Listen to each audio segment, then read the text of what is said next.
here to present to us. We're just going to do a little bit of kind of bookkeeping before, just to give the board members a perspective and to the firms. We're going to ask you to present no more than 20 to 25 minutes, hopefully on the shorter end of that, to give us some time at the end to ask questions. And because we do have a limited amount of time for questions and answers, I'm going to ask board members to ask your question as concisely as possible and have the answer be as concise. I figured with 7 of us in about 20 to 25 minutes, we'll have about 3 minutes each, so I'll start and ask each board member to just ask one question, and then if we still have time, we'll go back. So I think we'll try that this first time, and if we need to tweak it the second time. So are there any questions from board members before we start? Okay, I'll invite our first presenter to come to the podium. Thank you. I'm Bobby Lester. I represent the McPherson & Jacobson firm, and I live in Jacksonville, Arkansas. The firm is in Omaha, Nebraska, as you probably already know, but I usually ask y'all to introduce yourselves to me, but I've already met all of you on the internet, so I won't take time for that. Let me tell you a little bit about my background. I grew up in Arkansas, was a superintendent of the largest school district in Arkansas, about 30,000 students for 15 years, until I retired in 1999. Up through those years, I taught physics and chemistry and biology, and was a principal and a director of secondary ed and assistant superintendent. When I retired in 1999 from the superintendency of Pulaski County Special School District, and that special in there doesn't mean special ed. It was that school district was developed in 1927 by an act of the legislature, a special session, so they call it the special school district, and it gets confusing sometimes to some people. There's a little bit more about me on page 15 in the handout I just gave you. Mrs. Lodun was supposed to be here today as another consultant with me. Her plane got held up because of weather, and she's supposed to land at 12:58. She may walk in at any time. I don't know. I told him to direct her back here if she gets here in time for us to do this. But anyway, in 1999, I retired from the superintendency, and within about 3 months after I retired, I got a call from the Arkansas School Boards Association. They asked me if I would be willing to do some searches for them in the state of Arkansas, because school board members were asking more for people to do searches for them. A lot of buyouts and things like that. They didn't feel like they had the time to do the job right. So I looked around the nation at the various search firms and looked at their protocols and went back to the School Boards Association and told them I would be interested, and I wanted to have them to set up a collaborative relationship with the McPherson & Jacobson firm. The only thing I knew about them was just what I'd researched and done as I did on the other firms. So that's how I ended up being with them since 1999. I have done searches in Mississippi, Louisiana, and of course many in Arkansas. This will be my first one in Missouri if y'all hire us. McPherson & Jacobson is one of the leading search firms in the nation. We've conducted searches since 1991, and that's over 20 years. We've put over 500 superintendents into positions, and we've also done searches for other kinds of public officials and private officials besides superintendents. We have about 100 consultants located in 30 states and in Washington, D.C. We've grown a lot since I started with them in 1999. As I told you, the home office is in Omaha, Nebraska. We do not hire superintendents. That's your job. We simply have a decision-making model that will help you in making the best decision, because this is the most important decision that you'll ever make as a board member, in my opinion. You have a lot of emotional issues that come before you, but this is a very important decision, and we want to help you get it right. We have a protocol that keeps you in complete control of the process. We are aware of many star superintendents across this nation, and we have a network through all these 30 states. We also have a network with the school boards associations and the superintendent associations and the departments of education around these 30 states. So when we have position that we're looking for a superintendent, we let all these other consultants know after we've worked with the board and determined your criteria, this is the kind of person we're looking for, and if you have anybody in mind that would fit that position, let us know. So we have a big network throughout the nation. We have a turnkey operation. You don't have to do anything except make the big decisions. This is not only is this the most important decision that you'll ever make, but it can be the most expensive. When I retired in 1999, I'd been there 15 years as superintendent in this large district, and they've had 9 superintendents since then. They bought out 4 of them. So you see it's an important decision economically too. You're too busy to do this kind of a search, and y'all are all professional people. I saw that on the internet. You got jobs to do, and we're going to take that drudgery out of it. We're going to take the politics out of it for you. We have about an 80% retention rate from all the searches we've done, and in the last 5 years, that 80% has held pretty true. Almost 60% retention rate for 10 years, and almost 50% retention rate over 15 years. I think that's a pretty good track record. There are some phases that we do. We do 5 phases in our search, and I'll briefly take you through those and try to get that done in 20 to 25 minutes. In phase 1, the first thing we do is sit down with you board members, and using a nominal group technique, which is a force ranking technique, we'll help you develop about 5 criteria that you're looking for in your superintendent. Those criteria that you develop will drive our search. They'll drive the person we're looking for. They will drive our interview questions that we help you develop, and everything else that goes along with this search. We'll use that as a template, as I might say, in doing our search.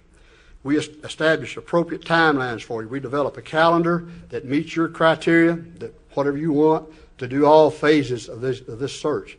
And we will do the first 4 separate from the last one. You don't have to purchase the last one, but I'll talk to you a little bit about that later if you don't want to, but I think it's pretty good insurance.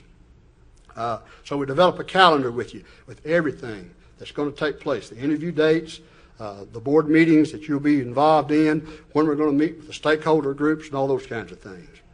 We will determine the appropriate advertising venues, and I think they sent you out a list of some of the ones we use. There are others that you may want to use. You may want to use your state newspaper. That's your decision. We just work for you. In phase 2, we will ask you to identify some what we call focus groups that we will meet with. That usually amounts to some central office administrators, 8 to 12 people at your choosing. We will meet with a group of teachers. We will meet with some support staff employees. We will meet with students. We will meet with any business leaders or anyone like that you want to. We normally have 4 to 5 focus groups, and that a lot of times depends on the size of the district. But that's what you'll do. We will meet with those focus groups. We will help them to know how to conduct the search. We'll train them as to what they do. The only thing they do is have input into your decision. They don't drive your decision.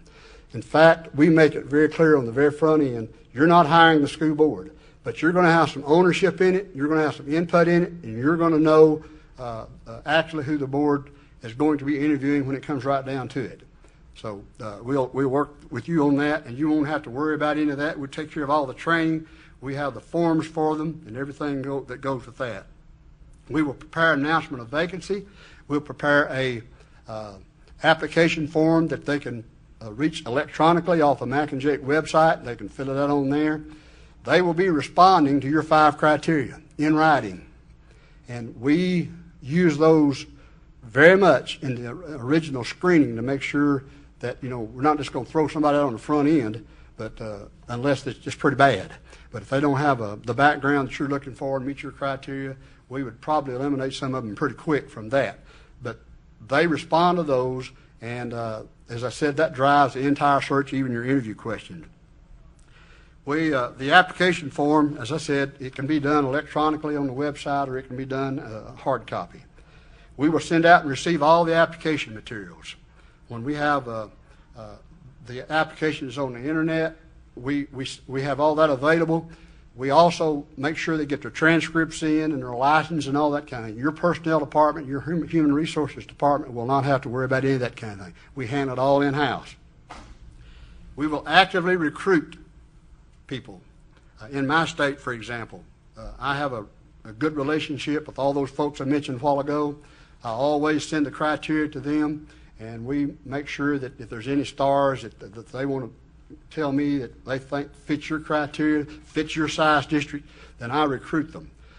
In a district like yours, maybe we won't have to do a lot of recruiting, but I'm telling you, the market out there for quality superintendents is not good anymore. I mean, when I first started doing these searches, I was overwhelmed with good people. It was hard for me to narrow it down to a short list for the board to consider of 4 or 5. But nowadays, it's not hard to come up that 4 or 5. Now, it may be different in Missouri than what it is in Arkansas. I can only tell you what I've experienced there and down in Louisiana and Mississippi. We will work with you in determining the compensation parameters. That's your decision, but we will research the districts your size and around that are contiguous with you or your size in Missouri and tell you what other superintendents are making. We will actually look into some new hires in districts your size to give you some idea of what maybe your competition is out there. You need to have a good compensation package, because if you don't put the bait in the water, you don't get the big fish. We keep all the applicants informed throughout the process. They know where they stand as we go through the process by email, by phone. I give them my email address. I give them a personal telephone number, and if you'll notice on that page 15, you've got my phone number there. You can call me anytime during the search, and we'll have at least 2 consultants working with you full time. And if we need extras to pull on, we do that. In phase 3, we evaluate each applicant against the selection criteria. Talked to you a little bit about that a while ago. We read, evaluate exactly what they write down for us. And make some judgments from that as to whether or not we need to go into it any further. We conduct all the reference checks and the background checks. That's the most important part about this. Usually we ask for 3 references, and of course we're all smart enough to know that we're not going to give a reference that we don't expect to give us a good recommendation. Obviously that does happen occasionally, though. This is Miss Dunn. We're glad you made it. Safely. But anyway, we call it first reference, and we have a list of questions that we've gleaned from your criteria that you've established doing the nominal group technique.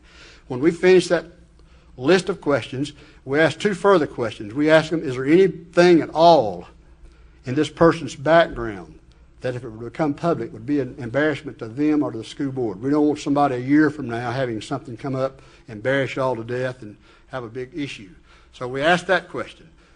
The last question we ask them is to give us the name of someone else who knows this candidate. We call that second person. The candidate doesn't even know we're calling them. We ask them the same questions all the way through, and then the last question for them, give us the name of someone else that knows this candidate. And we call that third, we go 3 deep, in other words, just to cut it short. We cut 3 deep, we go all the way down to there, and then we check out where every place they've ever worked. I've gone back as far as 25 years on some older candidates before I found that there was a problem. And 25-year-old problems don't go away if that rumor comes up in your community. So you've got to watch out for those kind of things. But we do a thorough background check, and of course you saw from the proposal that they gave you, they can do all kinds of checks on their finances and that kind of stuff for you too. See if they got any criminal background problems or anything like that. But we usually find that out. And in the state of Arkansas, the state police, all we got to do is call the state police. They've got all that over there. So, if y'all got the same thing, that's something you may not want to pay for, but just tell you about it. But our company does do that for you.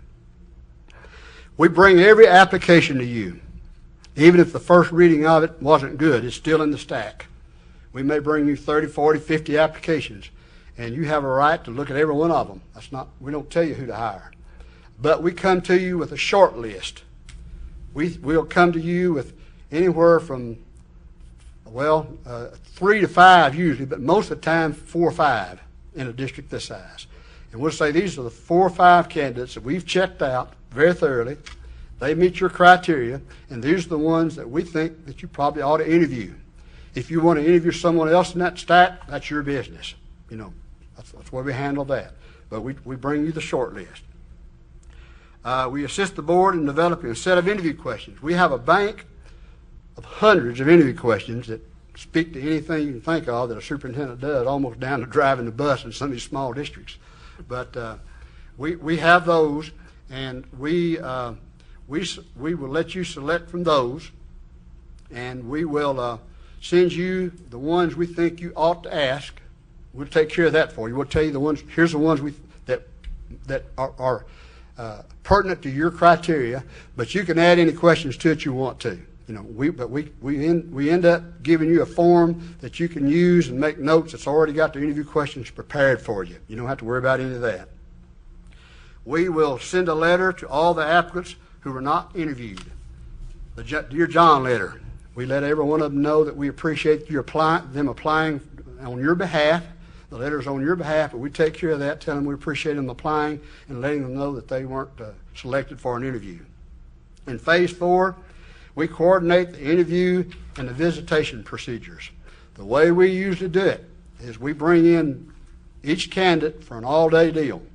They'll have a 45-minute interview with these focus groups.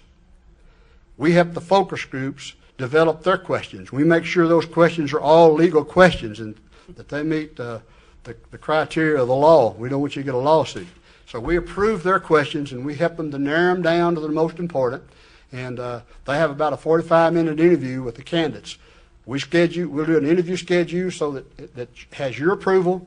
We try not to have the teachers involved in the part of the day that would cause you to have to hire a substitute, and more important, take them away from their students. And then, of course, we work with the principals on trying to make sure we get the students in the best part of the day. So we work with you on getting that set up. I'll quickly tell you how those focus groups work. We give them a form, and the form,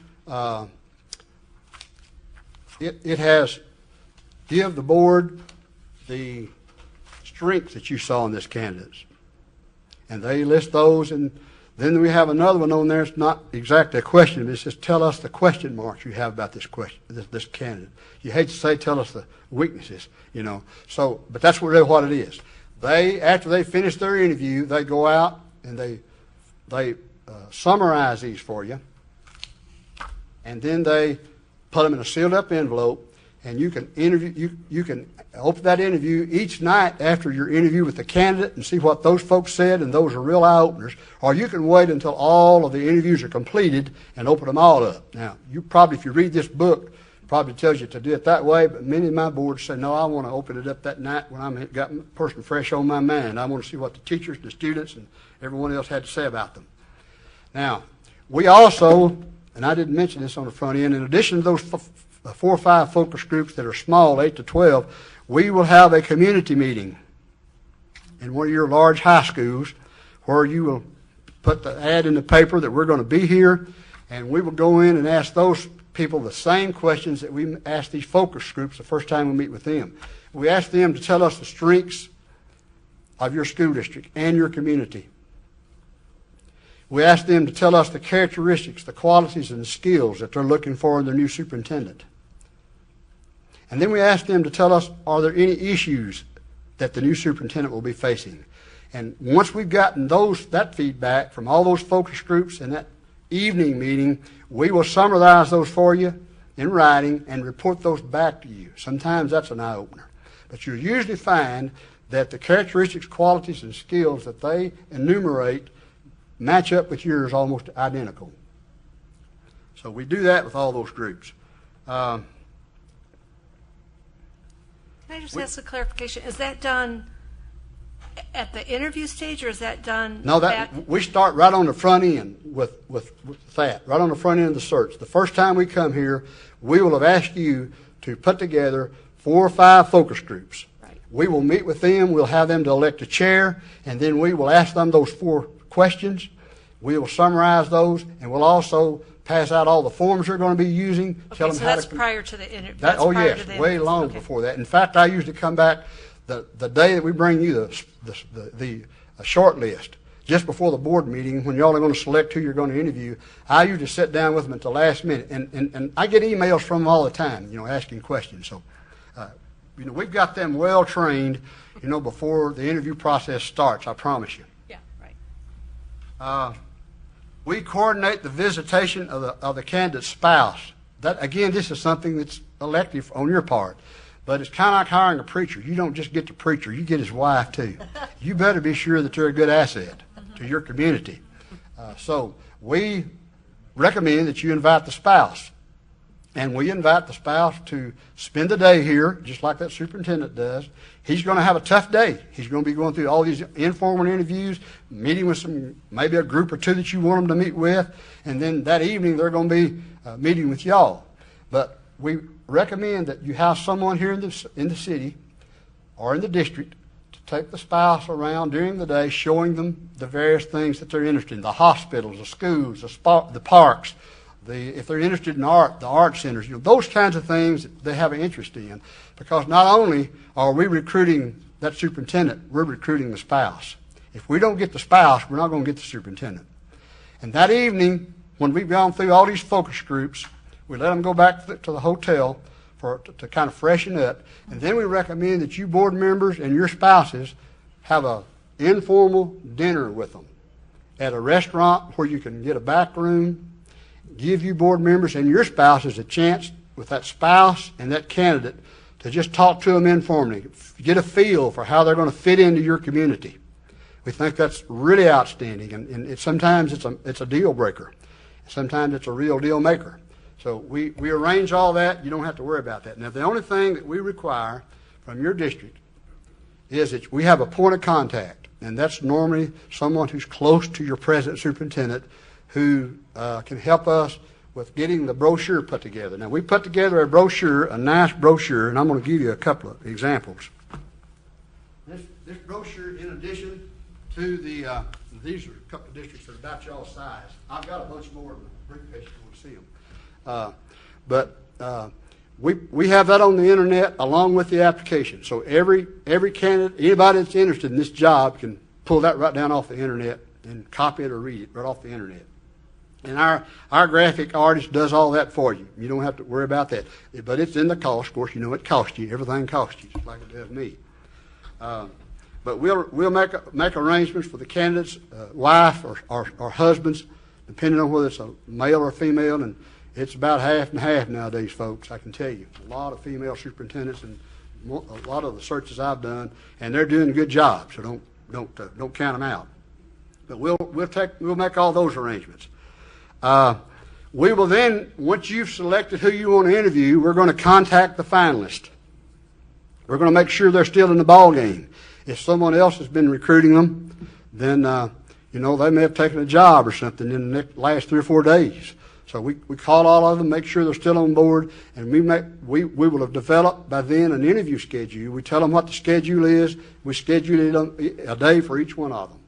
Usually 4 days in a row, if we can. Sometimes you have to go over a weekend, but it's best for you guys if we can get them all 4 or 5 right together. And, if you got 5 of them, you may want to go over the weekend if you got Friday night stuff that you want to do. But that's your business. Again, you'll work with us on that calendar. We will personally contact each finalist who was not hired and tell them that, we appreciate them applying, but they didn't get hired. But now let me tell you what we tell you.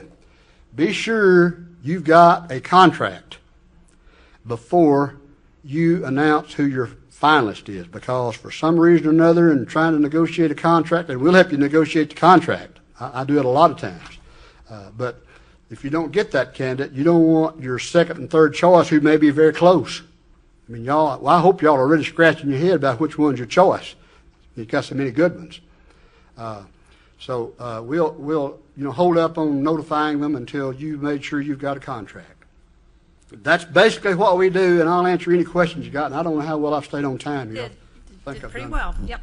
You went 25 minutes. Okay, so we're going to go ahead and start to ask questions. I'm going to start with Mr. Lee and kind of go this way, I guess. Let me apologize. I didn't tell you about Phase 5. Phase 5. That's what she's coming up here to tell me, what? As soon as I saw you coming. Okay. Go ahead. Good afternoon, and I hate to be late for anything. That's fine. We understand. Because I was formerly a business teacher, and we teach our students to be prompt, but some things are beyond your control. That's right. But ladies and gentlemen of the board, it's a pleasure to be in Springfield today. What Mr. Lester was telling you, that we are a turnkey operation. We do everything. We're with you from the beginning to the end, and we take the drudgery out of the work. We do everything for you. Our protocol is one that we enjoy, and that it's received very well by boards, and we place a lot of superintendents, and as he probably told you, more than 80% of them are still in their positions. But phase 5 is where we guarantee the person that we help you place, because we don't select superintendents. We create the decision-making model. The Board of Education, we put that in your hands. But phase 5 is where we guarantee you for a year that we'll work with your superintendent. We will develop performance objectives that become a template for evaluation for them. So phase 5 is one that we ask all boards to consider taking. You've got the proposal, so you know if you decide not to go that direction, you can take that off.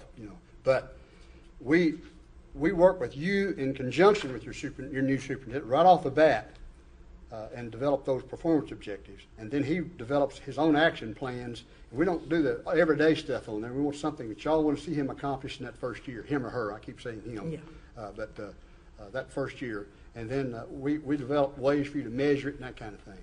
Okay. And just a reminder to try to be concise with your question, and if you can try to be concise with your answer, because I want to give us all a chance to ask a question. So thank you. My first one, I have several, but when we go back and forth, it's fairly simple.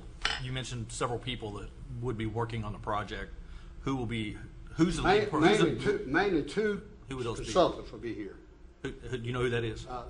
I don't know for sure yet. It could be me. It could be Lowe. You noticed in your book that you've got 4 people. Tom Jacobson always kind of slips in sometime, the owner of the company. But there's 4 people that are right at the front of your book that have a little vita in there, including myself and Miss Dunn.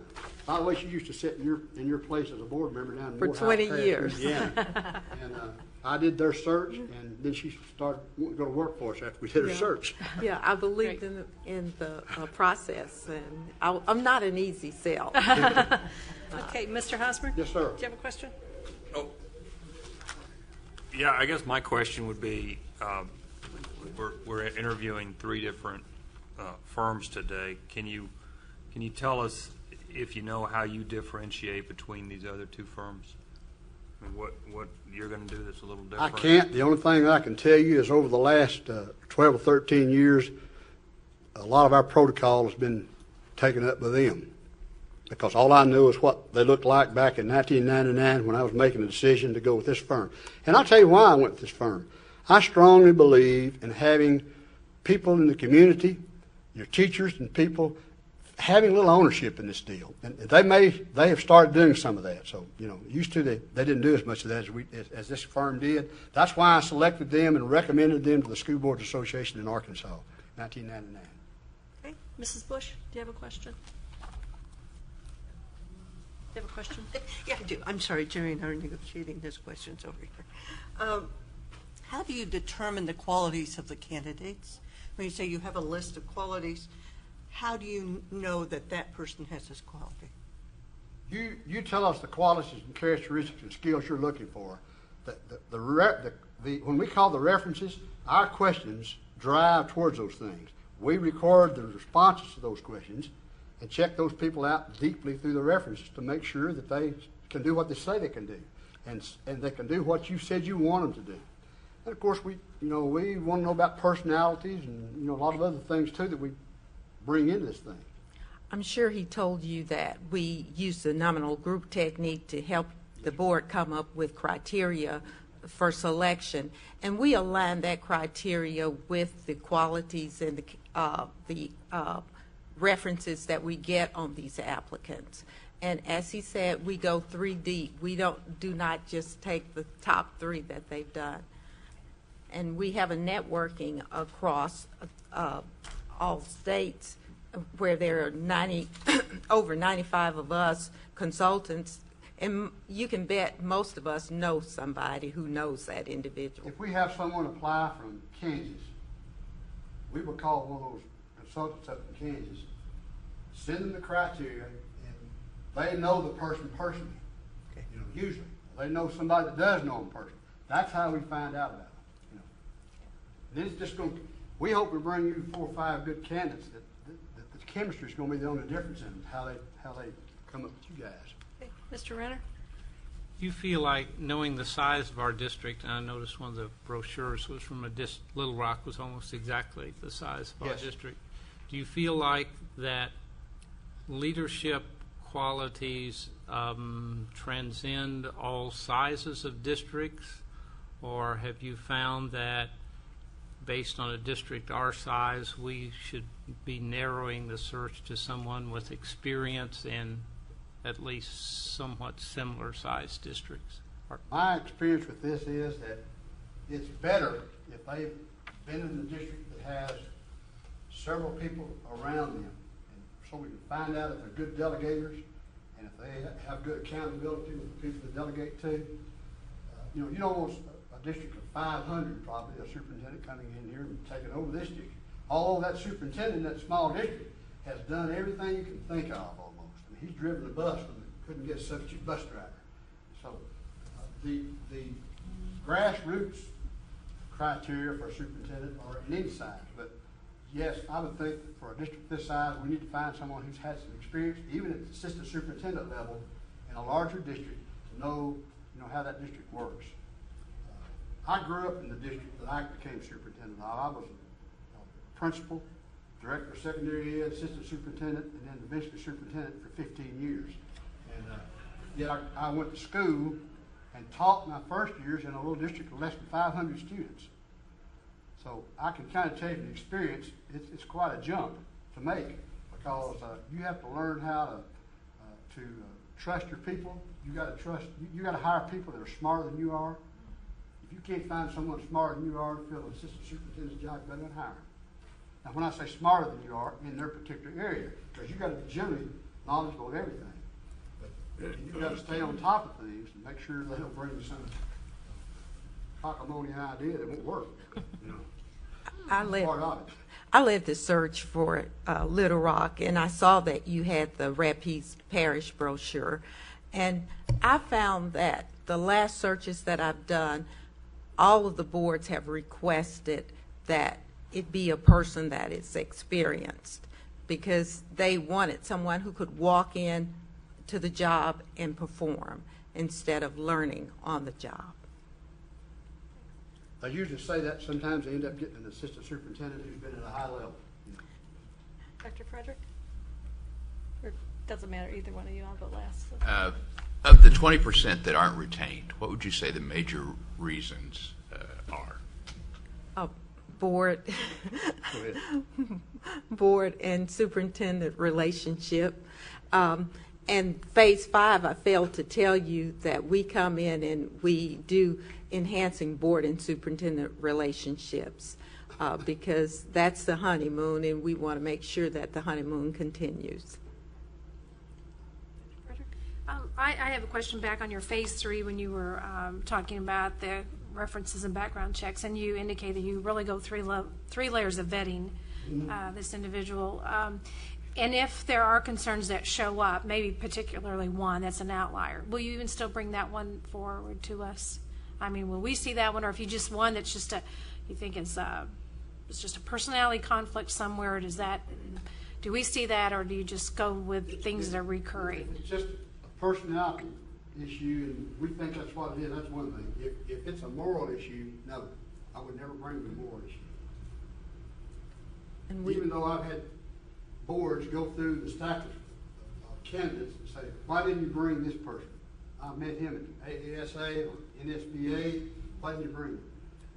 99% of the time, it's a moral issue that we found out about.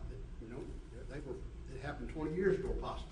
Good Lord's done forgive them, and all they moved out of town, and nobody even knows of it. You don't want to come back up and catch you in the pants in your time. We feel that we're just as good as our last search, and we want to make sure that we give all that information to you, and it's up to you to make the decision from there. If there's an issue at all, and we bring them as a finalist, we would tell you about that issue. And you can wrestle with whether you want to live with it or not. But I don't usually bring them if I've got more issues. Okay, well, we're doing a good job of getting through questions. I have a question, then we'll start round two. But I know you're here to talk about your successes, and that it sounds like you've had a lot. But certainly, every firm or business has, what you might consider a failure. And in this day and age, we can go on the internet probably and search for that. But as you look back over the last couple years, what would you say if you're willing to identify what that district that maybe didn't work out the way you and they had planned, and what you as a firm learned from that? One of the challenges that I've discovered was working with one school district in which they selected a person, and she stayed for about 2 years. And instead of being a bad commentary on us, the problem was that the board that selected her was unseated, and the people that came on did not support her. So I find that boards, when they're preparing to make change, like when you're preparing to leave, that you need to kind of think about it and make sure the people that select the superintendent will be the people that will be working with the superintendent for a duration of time. And that was one of the challenges that I can remember two. One of them, you helped me do the search over in Mississippi, where they only stayed 1 year. We had a dysfunctional school board. Halfway through our job of trying to get them a superintendent, we didn't figure it was going to work. And I did want it down in Arkansas, where there's a dysfunctional school board, and it turned out that one of the board members wanted to hire his own brother who wasn't even certified, and that's who he ended up hiring. And I wish if I ever had that happen again, I could walk off. I wouldn't even do the search. I'd just walk off. I learned a good lesson from that. But I've only had a couple of failures where it lasted just a year or two. And one thing, let me add to that, it kind of scars the superintendents, and they don't have an opportunity to rise again. And many of them are good people. They just don't, they have bad board relationships. So it's just unfortunate. I've already looked at all y'all's visas on the internet. Mm-hmm. I have too. Y'all are all professional people. Yeah. We don't expect any problem like that at all. We're usually well behaved. I'm going to go ahead and try. Mr. Lee, you want to start your second round? We may not get all the way through, but we're doing a good job. So. Just one question, and I know you guys have a huge list of potential candidates in your database. Do you have any policy, procedures, or practices that you have with respect to recruiting newly seated superintendents? In other words, you seat a new superintendent, you have any policies or practices before you start recruiting that person for another job? No. Yeah. Well, we don't recruit anybody that we placed. We don't. Like if we Once you place them, you don't. It's not fair to you to steal somebody out. We don't do that. Even if it's a long period of time?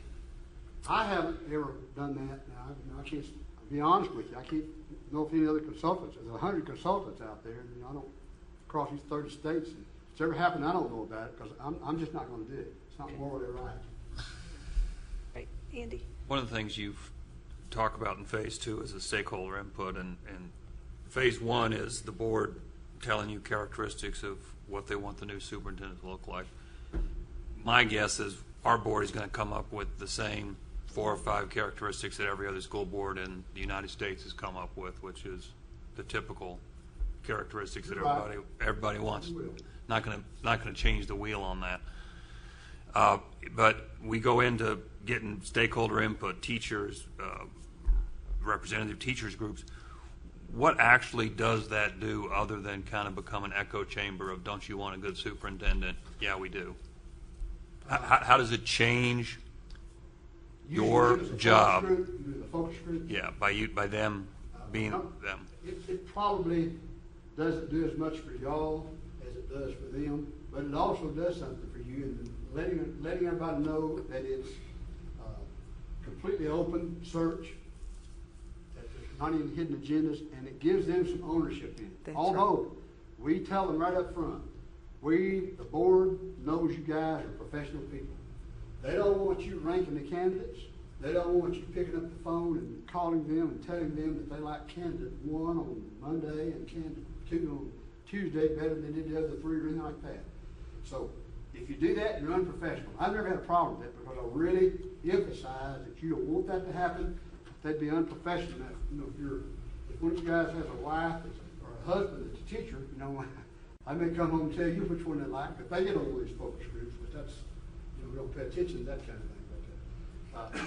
But I just believe that if you allow those folks in this community to have that input, telling you the strengths of the candidate, and what they saw as a question mark they had about them, that they feel an ownership in it, it's open, and it just makes for a better search. In fact, as I told you right on the front end, that's the reason I like this firm back when the school board. But if I can real quickly, does the stakeholder input come in that phase when we've already looked at candidates or applicants? It comes in during the interview phase. During the interview phase. What we do is meet with those stakeholder groups and get you told them about the 4 questions, and we summarize the findings of all the groups, all of the things that were similar. We give you a narrative of that. Okay, when we come back to do the interviews, we try to schedule stakeholder interview times, and they get a chance to meet with the candidate that day. They get a chance to tell how they feel about it, the strengths, the things that concern them.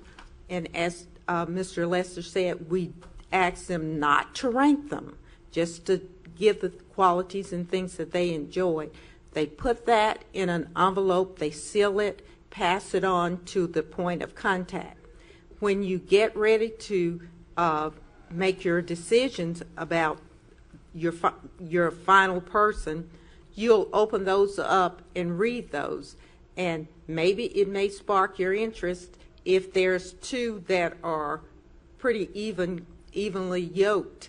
And you might just decide that this one, the stakeholder groups kind of favored this one more, and that may be the decision that you make. But we tell them that the Board of Education, the responsibility rests in the hands of the Board of Education. But it gives them buy-in. We just have time for one more question, and then what will happen next time is I'll just reverse the way that people get a chance to ask. But go ahead. Is there any pressing question that people? How do you deal? We'll have a number of media inquiries here. We seem to get on the front page a lot. So, and oftentimes good things, but it's there. So, do you all handle? Are you willing to handle a lot of those? I mean, they'll still ask us, but are you available? We talked about stakeholder groups, but the media, I think, will be important. So how do you deal with the media? The media is welcome to call us anytime. We don't mind you having to call us. I talk to the media all the time in Arkansas. There's just certain things down there that they've got a different FOI law than y'all do. And down there, everything is so transparent. You can't do anything hard without being warned to the press, and you might as well be just open. I think that's the way to be. We don't have anything to hide. You emphasize the stakeholder input during the interview day with the candidates. Have you experienced any pushback from candidates who want, for their current job reasons, to remain confidential and not have public stakeholder meetings on interview day? We've not had that, and on the back of the application, they check that they will release their name to the media. They have, that's part of the contract they signed with us. As a finalist? Yes. Okay. All right, well, it's 2:15, and I'm going to try to be fair, but I appreciate your time. Thank you so Thank you much. for making the effort to get here, even in spite of the plane delays. And what our plan is we're going to interview this afternoon, and then we have a regular board meeting tonight in which we will make a decision either to go with one of the firms that we interviewed, or we could choose not to hire a firm. You know, that Okay, has not we been. understand that. And then you would be notified then, Would tomorrow. it be to our benefit to hang around till after that meeting, or, you know? I don't think so. I don't know. I mean, that would be up to you. I mean, it's on our agenda to publicly discuss, and that will be, you know, our decision and our discussion will be public. I know you had a chance to look at the cost proposal. Yeah. There's, you know, that phase 5, if, you know, y'all can eliminate, there's a lot of flex in that thing. In fact, we can just give you a cost without, of the whole thing, you know, however you want to do that. I So, anticipate we would be going on qualifications and value. Okay. Probably not necessarily on price, but we have that. Okay. So thank you very much. Thank you very much for having us here. You're welcome. There you are. Okay, I think we have everybody in place. Just to give you a brief overview of how we're handling this, we're going to ask you to give a 20 to 25-minute presentation. It doesn't have to be that long, because if it's not that long, then we have extra time for questions. And then what we'll do is alternate between each board member to ask the first round of questions, and then if we have time to go back within that 45 minutes, we'll do a second round. So go ahead, you're on, and thank you for being here. Well, thank you for having us. As I introduced myself, as I went around, my name is Jerry Ray, Ray Associates. I'm president of the firm, and I'm pleased to have I brought an A team.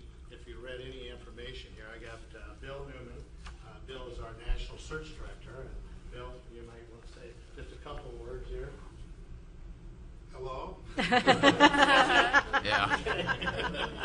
I've been affiliated with the firm for over 20 years and have worked on many searches here in Missouri as well as urban searches all over the country. We may get to actually telling you what some of those are. But pleased to be here. My background's education. I was a former superintendent, and I'm also a 27-year veteran of the military.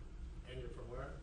I live in Mountain Home, Arkansas area. Oh, wow. Not very far away. So I'm about the closest one here besides y'all. Okay, and this is Ryan Ray, a relative.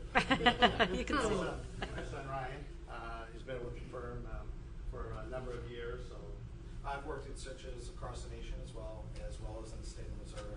And I am a former Mizzou graduate, as some of you kind of know already. And excited to be here today. My background is actually in HR business management. So thank you for having us. And Ryan's from St. Louis. That's correct.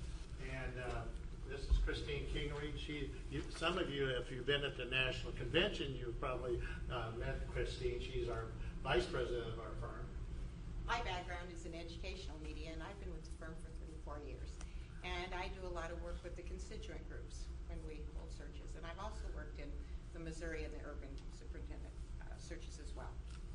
So what we've done, we brought the A team here. Also with those of you who were here last time, Tom Cummings worked on the search.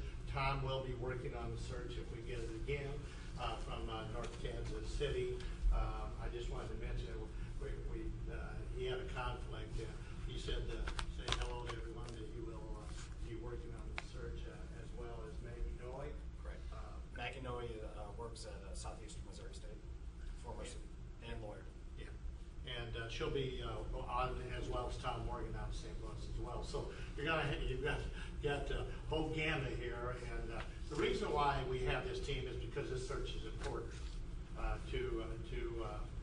to us. I'm going to be actively involved, just like I was last time. I can kind of pick and choose which searches I work on after 38 years, and this search meant a lot to us last time when we brought Norm Ritter here, and we're certainly going to reach out and hopefully, bring someone of equal value, for the next superintendent. We put together a flip chart here. The things that I'm going to talk to you that we're going to try to emphasize to you is the following 8 items that I'm going to try to highlight on you. One is our experience, because we do specialize in urban schools. That's something that we do. And if you looked at our proposal, I have a giant long list of more urban schools. And we've been in the business longer than anyone in the country. And one of the things that we want to emphasize in our presentation is building the profile. I'm sure you've heard quite a little bit about building the profile. We did that last time, involving stakeholders and reaching out to those people. And we've expanded that service even further than last time. Recruitment to the profile, we actively recruit candidates. If you read our proposal, over 70% of the candidates that we bring before the board are really recruited, even though we have a database that we reach to, but we end up with more candidates than anyone in the pool. Investigating candidates, that's something, and making sure that they are who they say they are. And screening candidates, we have a new technique that we're going to bring up about video interviews, something that nobody else is doing, and we're going to bring that to you for the semifinalists. And building consensus with the board, we feel we do that very well. And then finalizing the interview process. That's really critical when they're interviewing you and you're interviewing them. That's really critical. And then the follow-up after the search. That's really critical. That's something we've expanded. There's no extra charge. We'll talk to you about that. We call it the transition period. And I know you're in continuous improvement. That's something that you folks, have been kind of your model, over the years. And that's the same thing with us. We've been, even though we've been 38 years, we're always improving, the way we do the process. If you go back to that other slide on the one there, is that we are in Cedar Rapids, and we have over 165 associates. When we probably did this search, a while back, we didn't have 160. We have more associates, and why that's important is because of networking and recruiting. So we have the largest base. We have the largest base then, but we just added more folks to it. We have a highly qualified full-time staff on that, and Christine would like to address that a little bit because she works with them all the time. One of the reasons we emphasize the fact that we've got 6 members of our staff is it takes a lot of the burden off of the district. We want to minimize the actual amount of time that the district has to spend on details. Our staff takes care of a lot of the details on a continuous basis. They also communicate day to day with the candidates, answer a lot of their questions, keep them interested, make sure their materials get in to our office on a timely basis. Therefore, all of that gets coordinated so that there's no last minute candidates that get forgotten. And they are in constant contact with them, so they do a very good job. And the reason that's a little bit different than some of the other firms that you may get an answering machine or a voicemail. We have to follow up with candidates. Really busy people are busy. If you don't I use this term in the Midwest, when I'm out at the East or West, you don't quite understand what a cattle prodder is. You got to kind of move them along a little bit, and that's what you got to do with candidates, because the outstanding ones aren't reading the one ad. So you've got to have a staff. That's why we get, our general pool of candidates is anywhere between 60 and 70 completed files. And last year we were up over 70 and 100 on a number of our searches. Those are complete, not people interested, but people that were recruited. And you can see there's a lot of national organizations that we belong across the country, along with the Urban Superintendents Association of America. That's not even up there. We do a lot of state conventions. We will be at Missouri. We will be in California. A lot of the other search firms are not allowed the state convention. We'll be in Iowa. We'll be in Illinois, will be in Washington. And the reason why that's important, not everybody can go to national conventions. You just never know where you're going to find. In fact, we'll be at NABC coming up here shortly. Yeah, and that's what we'll be in both of those there. As you go through on page 2 there, we want to talk a little bit about the search overview process, and building a profile is an extremely important piece. And I'm going to ask Bill Newman, Dr. Newman, to talk about that, because that's dear to our heart, because we were reaching out to stakeholders before anybody else in the business, and we really feel you have to have a buy-in from the community, that piece. Well, what we do is we will meet with whomever you would like us to meet. We hold focus groups that you would designate. We also hold open forums where people can come and interact with us.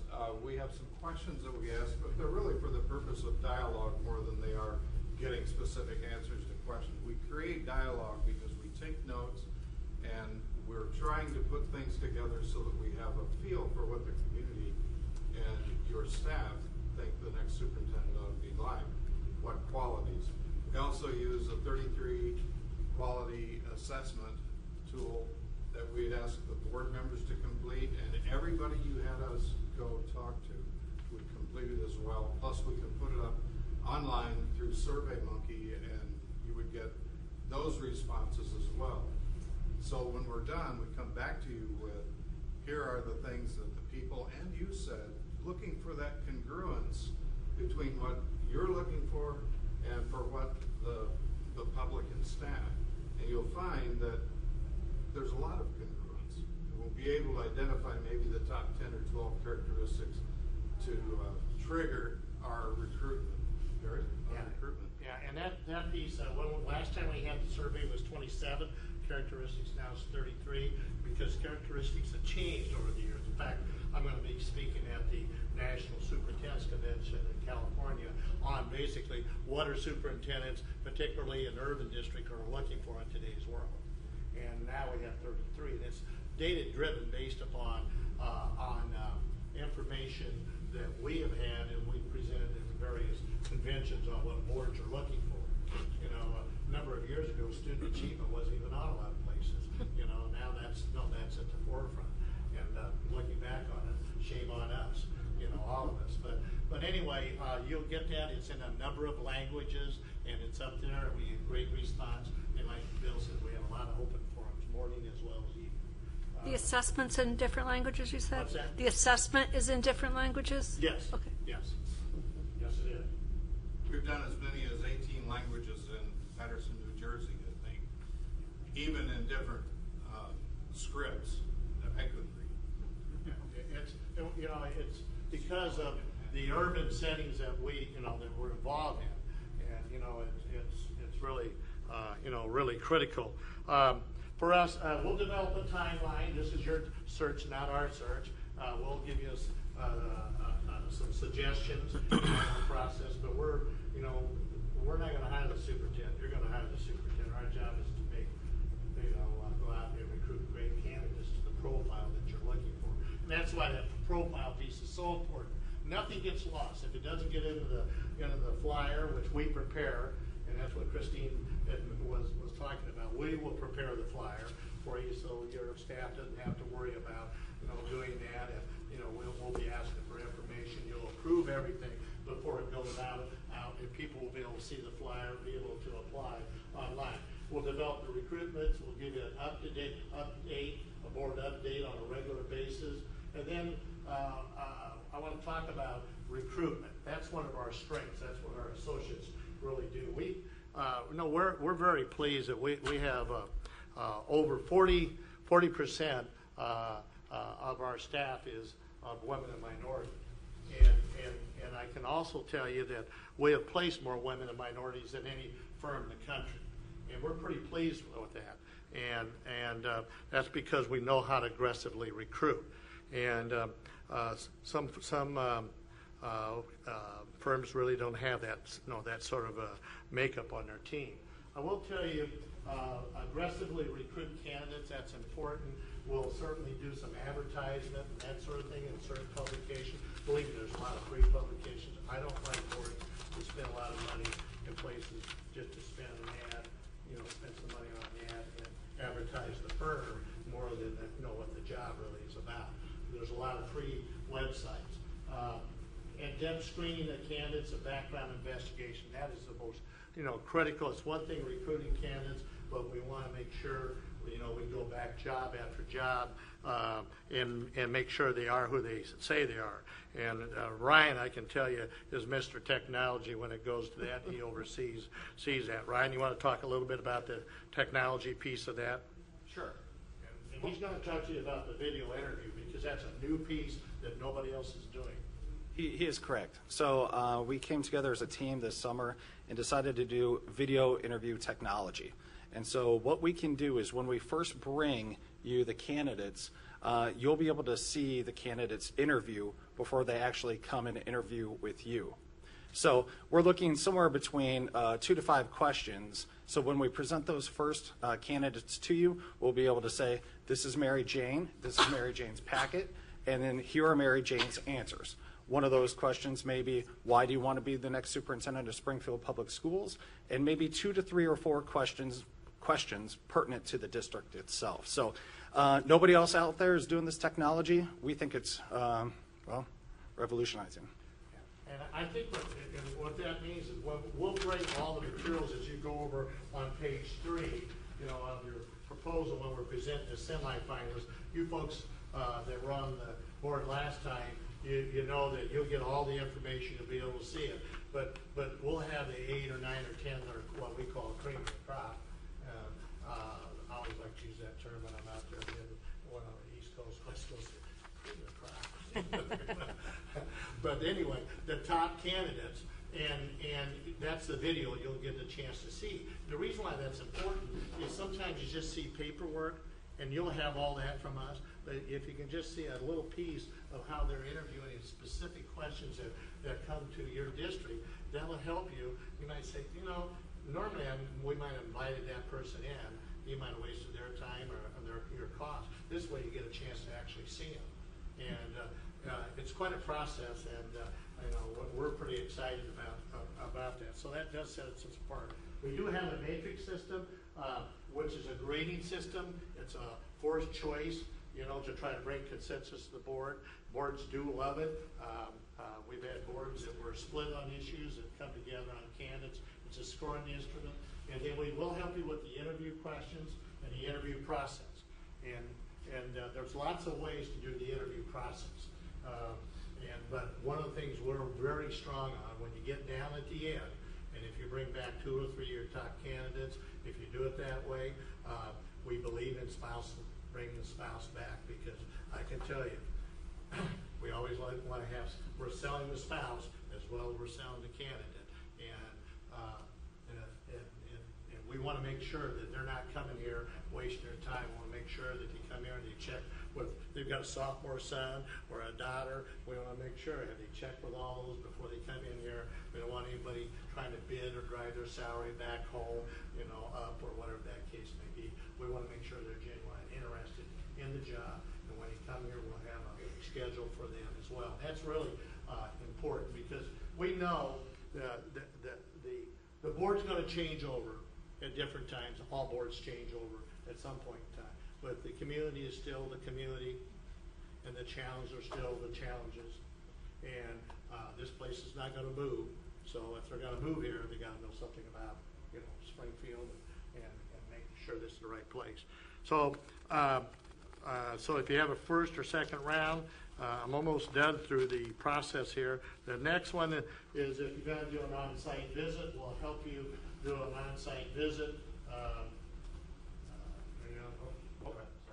On-site visit of the district. We'll help you with the contract development.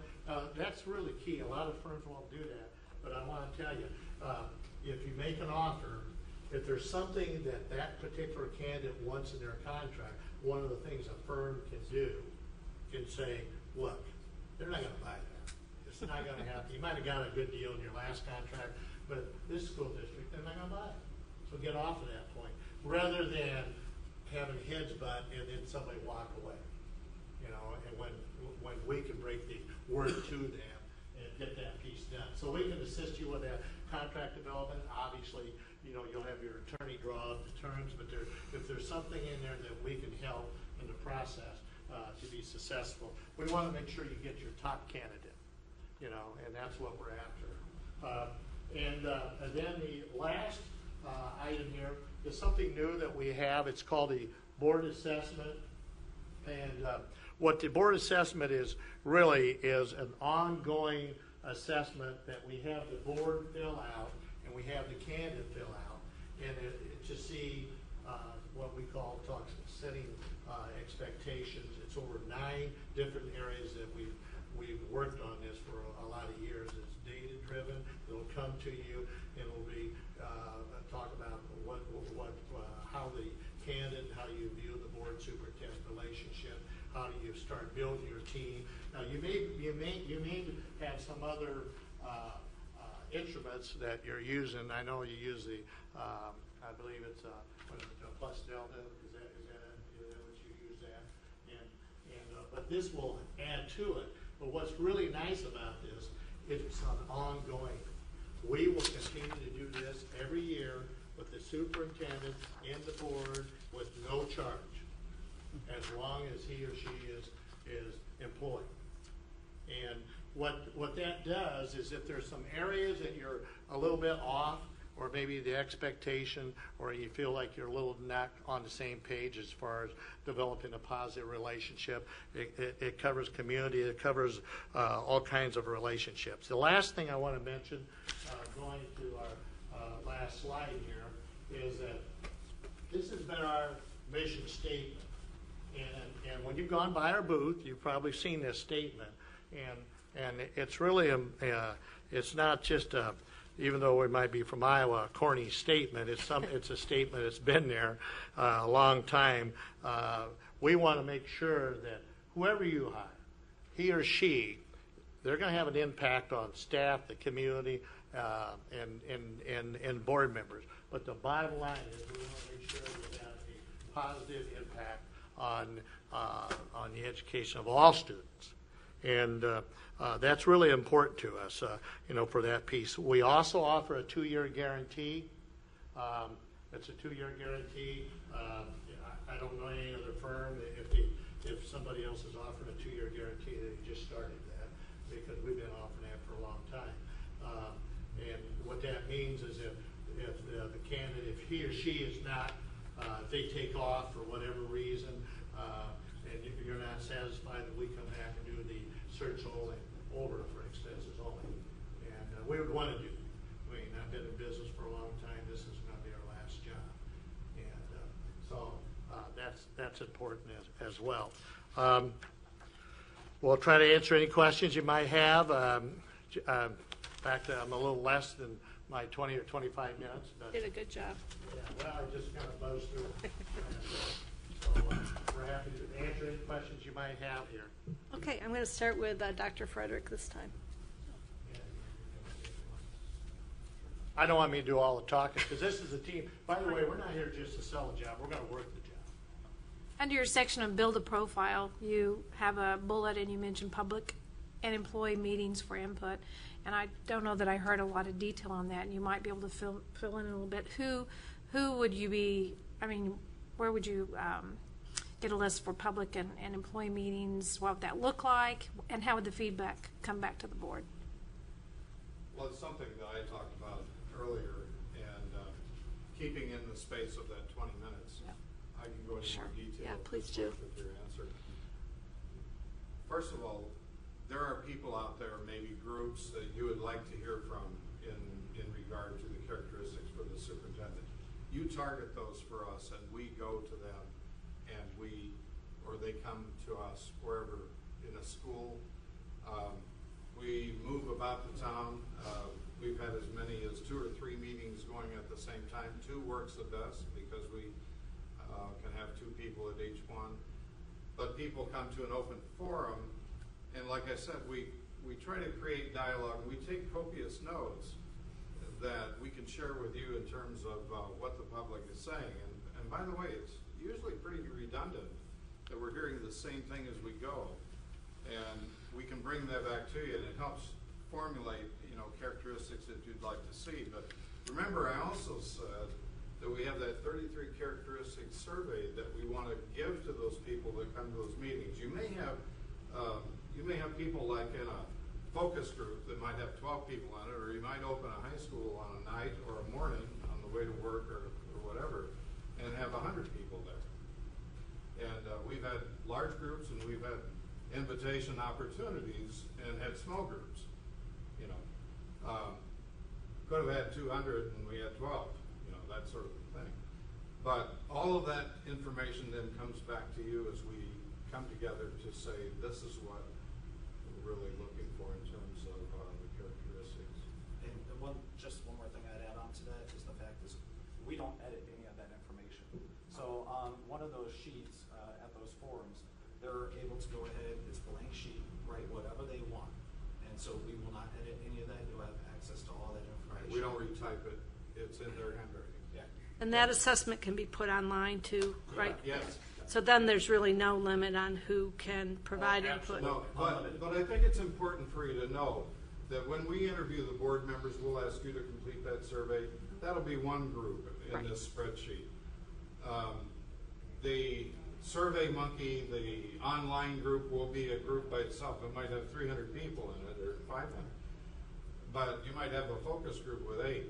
We control the size of the group by looking at the rankings as opposed to the raw numbers, so that no group overpowers another, if you understand that. For instance, you may have a foundation group that you may be talking to, and the board's really very much interested in what they may be saying. Yeah, or whatever that group may be, versus maybe a group of 40 or 50 people that will be by itself. It might be, I'm just saying, it could be some type of community service group that you may be utilizing. But even on our online survey, there's a place for people to make comments. And last night, one of our, in Arizona, that were an urban district, some of my associates were working there, they had that thick of comments from the online as well. So we'll give you some ideas of some of the groups for, maybe obviously some of the school groups would be, maybe you would want to be using some of your support groups, and we would give you some of that, as well as your teaching staff, as well as your, your principals and central office staff. But we do want to reach out to your parent groups. Parent groups, let's face it, without listening to parents, we're not going to be in business. None of us. And your community groups. And my favorite group, students. Yeah. We like to hear from the students. Yeah. We like to interact with the And students. those are disaggregated. You don't aggregate all of them into one. No, Just one- they're okay. on a spreadsheet, each one of Yeah, those each one have of their them's own in it, okay. column, so that Okay. you can see how that group responded. Compares to everybody. Yeah. And then what we will do is eventually say, okay, here's a commonality of group characteristic number 12 out of the 33, and here's some supportive written documents that that they've had. What we do like to do is have some interaction in what I call good old-fashioned discussion with those groups, but with all our groups. But we do want it to be focused upon the profile, what we're looking for, not trying to solve the district's problems. That's not what the purpose of the meetings are. We do like to advertise it. We'll get it out on your website. We'll give you some suggestions how to advertise it based upon our 38 years of experience to get the best results you can. And we're just finishing one up right now in Baltimore, and we've almost gone overboard. Even the board said finally maybe we've gone too crazy out there, because we've had so many different groups, and we've had a big team. The board's really leaned out out there, but of course the community and the states responded with $1.2 billion to build new schools, so they felt they had to do that. So when it comes to community, believe me, we know how to reach out. Thank you. Mrs. Bush, do you have a question? Yes, I do. Talk to me about the investigation process. How do you do that? Where do you start, and how many layers do you go through for Sure. investigation? I'll start that out a little bit, because that's something that's pretty dear to all of our hearts right here, because we didn't say reference check. I mean, who's going to give me a bad reference? I mean, it give me a bad reference, you're probably not smart enough to be superintendent. You know, and let's face it, who's going to give me a bad reference? You know, but you give them to us. And, you know, that's a starting point. You know, that's a starting point. And what we will do is start there, obviously, in their current position. We've been in the business a long time. I always tell people, give me 24 hours less, I can find out whatever I want. We will do all the Googling. We don't want any surprises. We'll do all that. But not only their current job. We want to go back their last job and their job before that. For instance, let me give you an idea. Is if one of your characteristics is improving student achievement, they may say, in my current district, I'm improved student achievement. But did they actually do that in their previous jobs? You know, they may have had somebody on their staff who was doing that. But what have they done, you know, from their previous position, not only their last 2 jobs, but the last 3 jobs. So we'll Google them on all that, and then we'll call people, and when we talk to people, we'll say, who may have a difference of opinion, you know, regarding, and believe me, people just gives us all kinds of names, and we go out there. What we have to do internally is we get all those reports about the candidates, and then we want to make sure that we verify the work that they said that they've done. So we put that into a report that comes to you, and we kind of certify that this is who he or she said and here's what they said they've done. And we make sure that, you know, from a professional background check, there's nothing in their background that would embarrass us or would embarrass, you know, you. But sometimes, you know, if you get on the fringe once in a while, or say, yeah, we know all that, but we still want to interview them. Well, if they want to interview them, that's their, you know.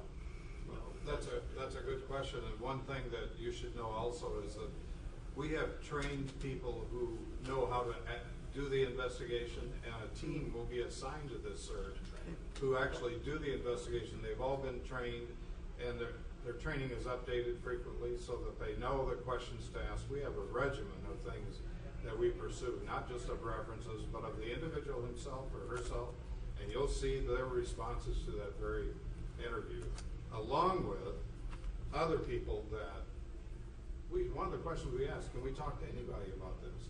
If you have any restrictions, tell us who they are, because believe me, we're going to talk to a lot of people. So you'll see that in that report that Gary talked about. We have a team that's going to be working that with us as the search develops. We have a training program once a year just for our associates, just on background checks and reference checks. So, yeah. And if it's out there, no, we're going to know, and you're going to know. I mean, we've got to tell you the good, the bad. Obviously, if there's a lot more bad, they're not going, you know, they're not going to make the top ones. But even those folks, if there's something out there that happened many years ago, unfortunately, there's so many, you know, things out there on the internet with the blogs and all the things out there, you know, about everybody, you know, that you have to make sure you confirm that. At the American Association of School Administrators convention, I actually do a presentation with candidates out there about, do you know what they're saying about you out there? You know, I mean, you got to know that. I mean, you have to. It doesn't mean it's true. And in the same way with the media. I mean, the media is in the business of selling newspapers. I don't mean that. I have friends who are media and in the media, but no knock on Christine's background in the media, but that's just the way it is. Okay. Dr. Prater? Talk about the interview process, bringing the candidates into the district, interviews with board members versus interviews with stakeholder groups, pros and cons, and do candidates push back if they it has to be known publicly that they're here? Okay, well, let me answer that real quick, and I'm sure we've done it so many different ways. I mean, we've done it where the boards will say, hey, we're going to announce the candidate, and that's our job, and that's the way it is, and we're all right with that. I mean, you know, the bottom line, the more confidentiality, the candidates are going to like that. I mean, they just do. Because, you know, if they've got a job, only one person's going to get this job. And, you know, if you bring 3 out in the public, 2 of them are going to go home as bridesmaids. And if they go home too many times, then they've got a problem back home. And so they're very concerned about that. What we usually like to do is through the first round, there's no use of putting anybody out there if you're going to interview 5 or 6 candidates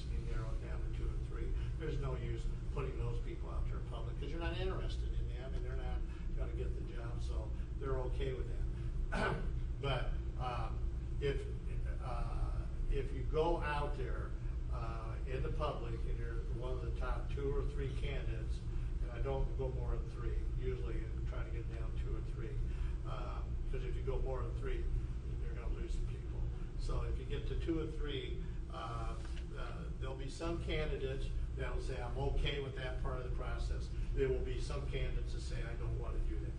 You know, I've got a bond issue back home, and you know, if that baby goes out there and they find out for him, even though I've got a 3-year contract, that's going to, that bond issue is going to go down, and I feel my loyalty there.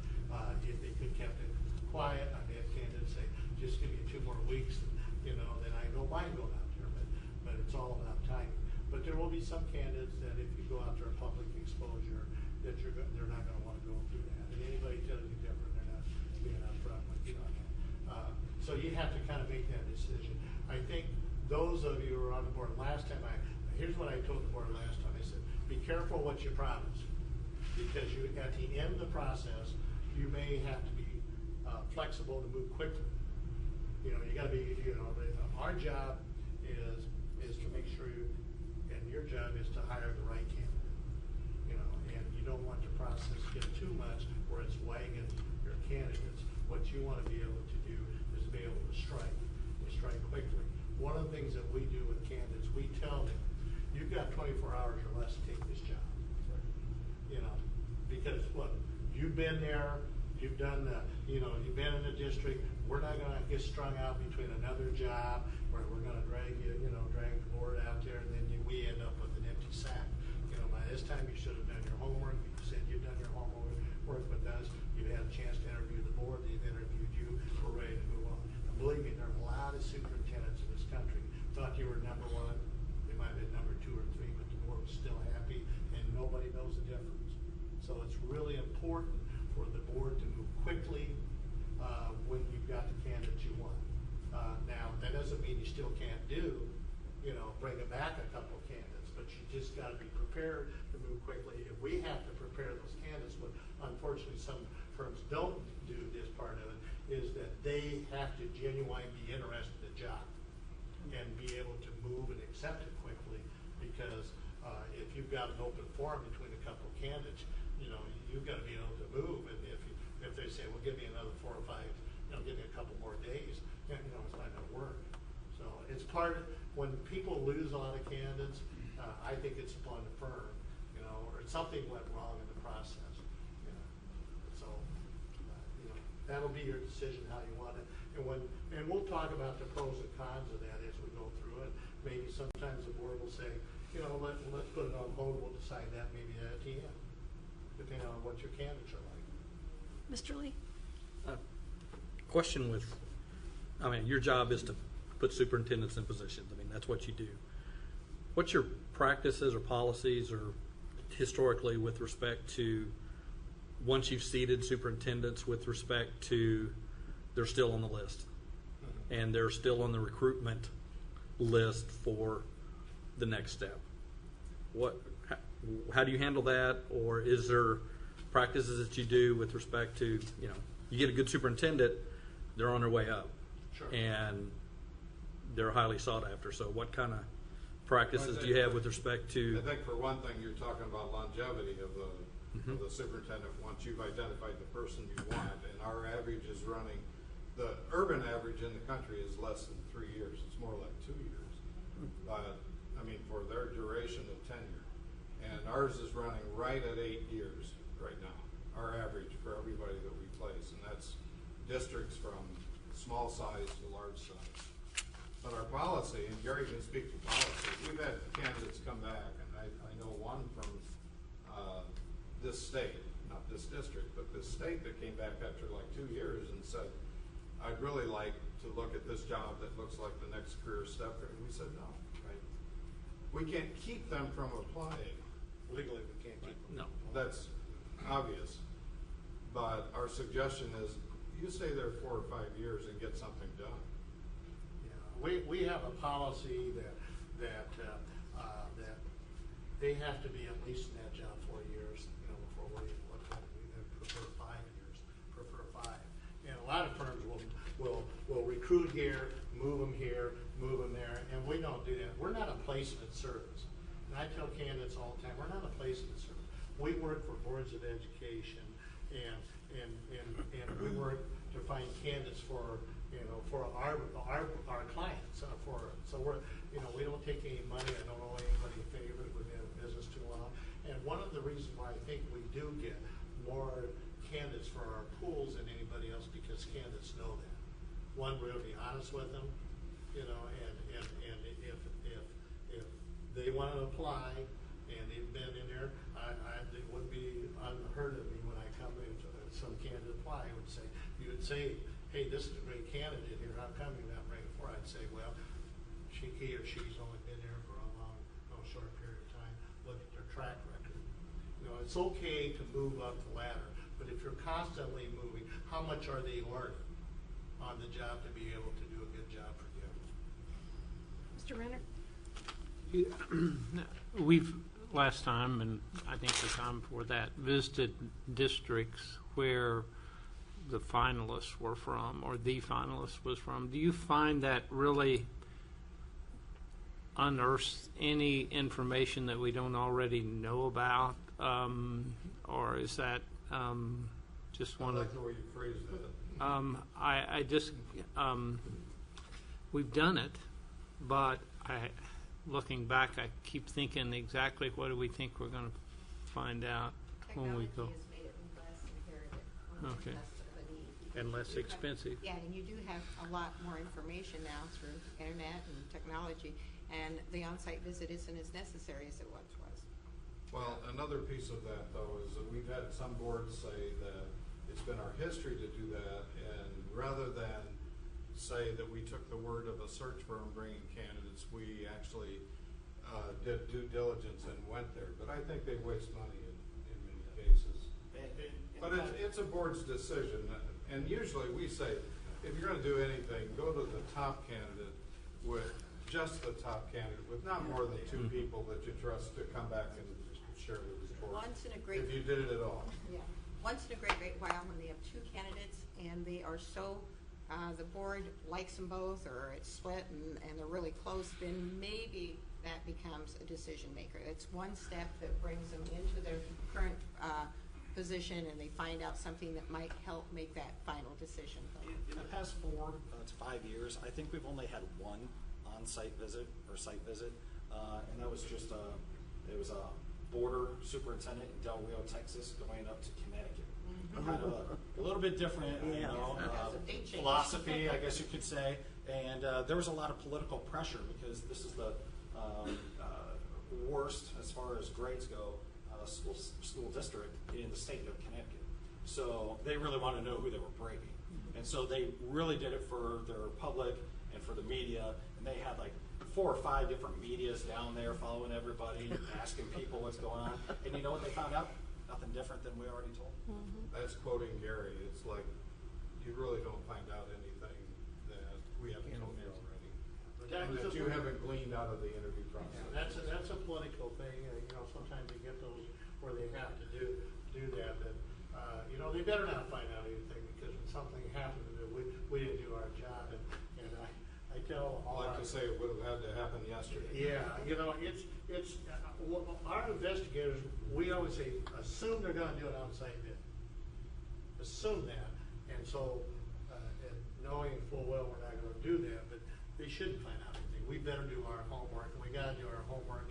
But again, you're going to find the blogs, and you're going to get that stuff out there. The media, they came down, you know, from Connecticut, went down there, and they were trying to say this guy was a racist, and you know, and all that. And well, they went down there, and the people down there just laughed. They said, "There's no way." I want to get to Mr. House's question, because we're getting to that end. So I just. Can you give me an example in the last 5 searches or so that you've done where, and I understand anybody can apply, that hopefully will be open to as many people as possible, but where your recruitment efforts have been different based on the criteria that you've been given by a board or stakeholder group of who you recruited? Well, I guess the analogy would be if you had a college football coach, everybody's going to go down and recruit Nick Saban, okay? But if a school says, well, we want a coach that has these three qualities, and another school says these three qualities. Can you give me an example of where you've done that as opposed to basically just trying to go out and get the 5 Nick Sabans and bring them to the board and say, these are the best superintendents? And does that make sense? Yeah, one thought I have immediately is that we did some searches last year where they were saying, can you get somebody like Michelle Reed? We really need a reformist in here. Okay. And seriously, and Michelle Reed's not interested, by the way. She's talking something else. But they were looking for a reformist. So knowing that, we look for people that have the reform record, and that's what they want to do. And typically, reform is not your issue here. It's like onward and upward because of your position in the district. Reform is required everywhere. But I guess my question is, how do you tailor that recruitment to kind of the specific characteristics? You have to look at the track record. I mean, let's say one of the characteristics you're looking for, someone who's maybe he's got a record of raising student achievement scores or whatever it might be. We will go after it, because we got 165 associates. Once we know what we're looking, that's who we identify, and so that's what we want you to go out and try to find. That next statement. But if once in a while we get someone to say that's the person we want, and I've done that where we've targeted, where the board has said that's the person we want, and that's my job to try to get them. or Gary, we've had somebody say to us on the board, we'd really like to have somebody from that district because what they're doing seems to be ahead of where we are and continue to take us upwards. So that 160 some associates, the word goes out to them saying, here are the top 2 or 3 characteristics. Who do you know? And that's a very powerful recruiting tool. Who do you know that fits this and has done that? So I mean, it starts fairly wide, but it converges rapidly when we start talking to the people. Our last question we asked board, one of the last questions we asked board members, and we asked every community group, and we asked every small group, is there anybody out there that you'd like to see apply for this job? Is there anybody? And because a lot of people go to conventions, they read articles and so forth, and if we get a common theme there, I will tell you what, when I did the state superintendent for Wyoming, I had 2 pages. Those are political. When you do state superintendents, they are very political. And I did the same thing, in Ohio, same thing. And when you get those long lists of names, boy, people are giving me all kinds of crazy names too. I mean, they were giving me names like, a principal? Yeah. Or it might be somebody that's out of Washington, D.C. that there's no way they could afford that particular individual. But I will tell you, we always contact those people. Every name that will be given to us by any board member or any stakeholder group, we will contact every one of those people. We're in the process of doing that right now for Baltimore City Public Schools. I think we got about 40 names that we're going down through right now. Yeah, we got a different team on that, but Ryan's actually on part of that team out there. In fairness to time, I'm going to bring this to a close just to let you know what our process is. We'll interview 3 firms this afternoon, and then we have a regularly scheduled board meeting tonight, of which we will have discussion on whether to hire a search firm to 20 to 25 minutes at the most. So that gives us time at the end for questions. And so with that in mind, go ahead. Thank you so much for having us here today. My name is Eva Prokop. I'm with ProAct Search. I would guess by that outline that no one would be offended if we didn't spend 20 to 25 minutes on a PowerPoint, if that's okay. We do feel that the richest conversation takes place in the Q&A, and because the process can be so rich in some areas, I'm going to go through the PowerPoint quickly so we can just open the floor for questions. I've put up here our mission. There are a number of really wonderful quality search firms, state, national, et cetera. We are a national boutique firm. We are not the largest. If you're looking for someone who does an inordinate amount of searches, that is not us. We specialize in K-12 and specifically urban education. So the pool of candidates, the school systems we seek out, and the superintendents that we seek to place along with their cabinet members, et cetera, are really intended for us to fulfill our company mission, which is to level the playing field in urban environments. A sample of our work history here. This is probably representational of approximately the last 3 years, although not the last 2 months. We have a couple of searches that are in play right now.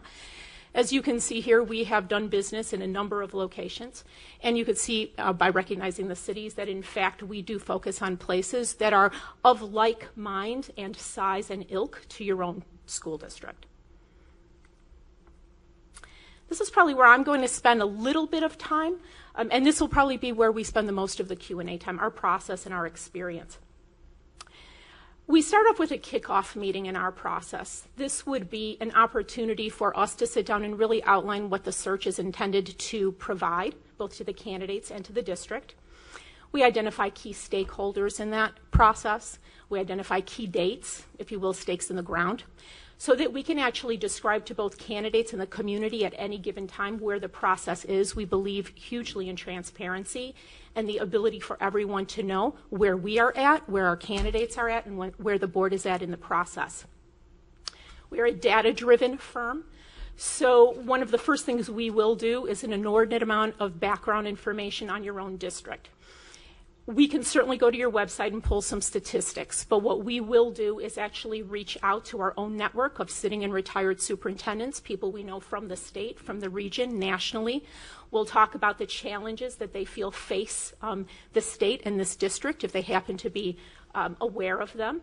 But we will mostly compile all of that to bring back to the board some basic information as to what the lay of the land is out there as far as candidate perceptions go for recruitment purposes, so that you can get a good understanding of, besides the statistics behind it, what people are reading into the statistics, what kind of challenges they believe they would see, and what kind of strengths the district has if they were to take on the superintendency.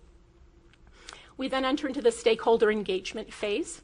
This is our interview of you, of the key political and key organizational factions of the city, your employees, any unions, any key nonprofits, the university, certainly open calls to the community in public forums. We welcome any and all information, opinion, and conversation on what individuals and organizations believe the next superintendent should embody when that individual takes their seat.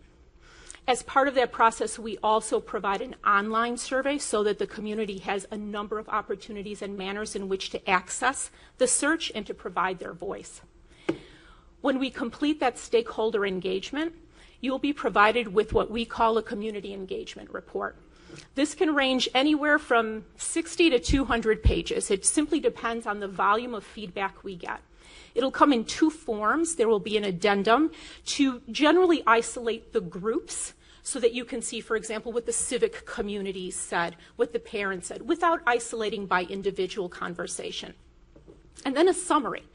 And we very much encourage the board and the district to post the community engagement summary, because it's very important that whatever the community says in those meetings, they see that in writing somewhere and that they have been heard.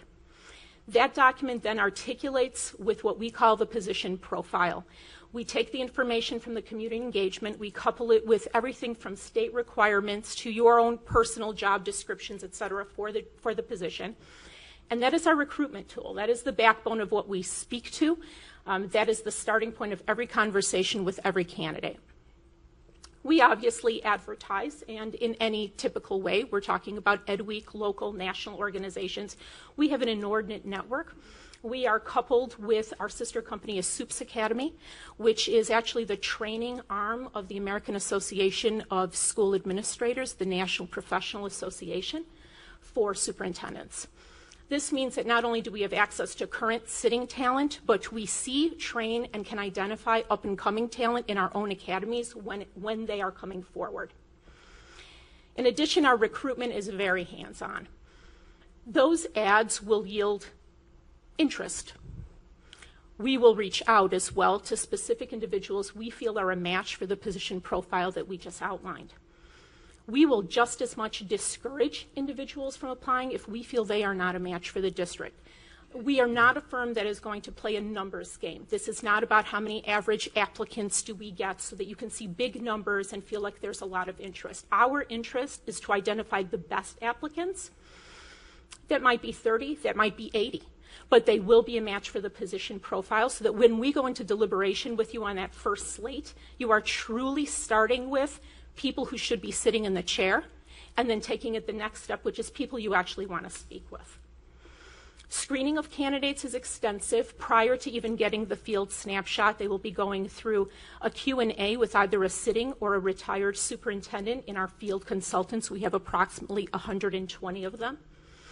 They are across the country. And we do that so that you can see both from an academician standpoint what these individuals bring to bear, as well as our opinion from a human resources, management, operations, personnel, those kinds of skill sets. That is done for you, as well as a full background check, along with, of course, their personal autobiography, resume, and additional component parts of long essays that we require them to fulfill for us. When we present the candidates, you will be able to see them first as a field across many data points that we'll identify together are important for this board to know. Too frequently, we find that boards go into consensus building on the candidates they want to move forward. We feel the process needs to be reserved for that only towards the end. We want to move forward with individuals that you have not determined should not move forward. So it's much easier to come to consensus on who shouldn't be moving than who should be. And it allows us to continue to put forward a diversity of candidates, both geographically, racially, gender-wise, without anyone feeling as if I don't have someone in the race. So the board should always feel as if I've got one or two names there that I really feel powerfully I can back. We'll go into interview coordination with you, of course. That'll be determined on what you see as important. 1, 2, 3 levels of interview, in person, Skype. The only thing that we ask and that we will encourage and try to keep you to in protocols is that every candidate be treated equitably. So if one candidate may be an internal candidate, that person will be doing Skype if you so choose, that's how interviews will be done first round, as anybody else would be. So there's no perception of inequitable treatment. I've already talked about background and reference checks. Those are done by third-party Baker Eubanks, which is a well-known HR resource. Final candidate determination. We'll talk early on in the stakeholder and kickoff meeting. What do you see towards the end of your search? Do you envision 3 finalists, 1 finalist? Do you envision community forums? How do you want to really process that last step so that you can make that final decision feeling as if you vetted completely? We will be as involved or uninvolved in search closing activities as you deem you would like us to be. We can provide copies of contracts, samples, et cetera, or we can step back and allow you, your HR department, and your legal counsel to do that for you. I'm the CEO. Also involved in the search would be Gary Solomon. I'm the COO. Gary, our CEO, will also be involved. Steve Kupfer is our Northeast president. Steve's gotten recently very much more involved because as candidates become more mobile out of their regions, we tend to see many of our networks crossing over into areas we would not have expected them to be.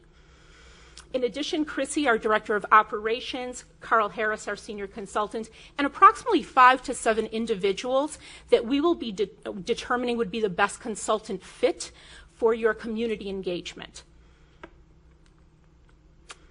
Our recruitment process I've gone over lightly, and we can certainly get into that in the Q&A as to who we go out after and how.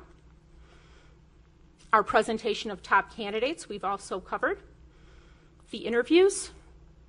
Here's a little bit of feedback from board and candidates that we get, and I think this is an opportunity for me to speak to candidates.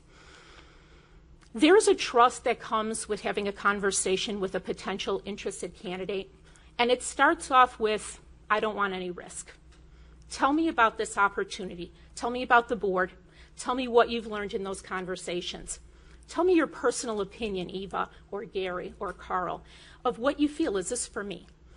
The reason is because good candidates are sitting superintendents or very successful in their organization. They may be in contract negotiations for extensions. They have a wonderful working relationship and their community really wants them to stay. That doesn't mean that we aren't recruiting them for their next career opportunity, but it does mean that they are weighing the options of whether or not they should make that leap and whether or not it's a match for them. We have that conversation constantly. We really adhere to in our firm the trust that we provide to candidates, that when we tell them their information is confidential, or the conversation I'm having with them about a recent issue that occurred at a board meeting, that's something they can weigh in on, ask me questions about, but I will not release their name unless it's formally requested that they be part of the process. That trust that we engender is why over 5,000 candidates are on our follow list for PROACT and ask us regularly, what searches do you know about? What might be coming up? What might be a match for me? They trust us because we have worked with them in multiple searches, and ultimately things may not be a match for them, but they feel they can come back to us because we give them our honest feedback. Thank you. That is the PowerPoint portion, and I would open up the floor for questions. Okay, great. Since I didn't get a question last time, I'll start. Knowing what you know about Springfield and going back to that discussion that you would have with candidates, what do you think positions us well, and what do you think our challenges will be going forward to attract the best candidate? I think the strength of the school board, certainly the cohesiveness of the board, what I have learned thus far about the sentiments of employees' morale and that overall portion of the organization, I think is a strength going into this, because certainly there's a different kind of candidate that's coming to the table with skill sets for a turnaround situation or for an advancement or increasing student achievement. All of those things come into play. Having said that, I think your number one challenge will be the number of urban open vacancies that are available right now that you can look up.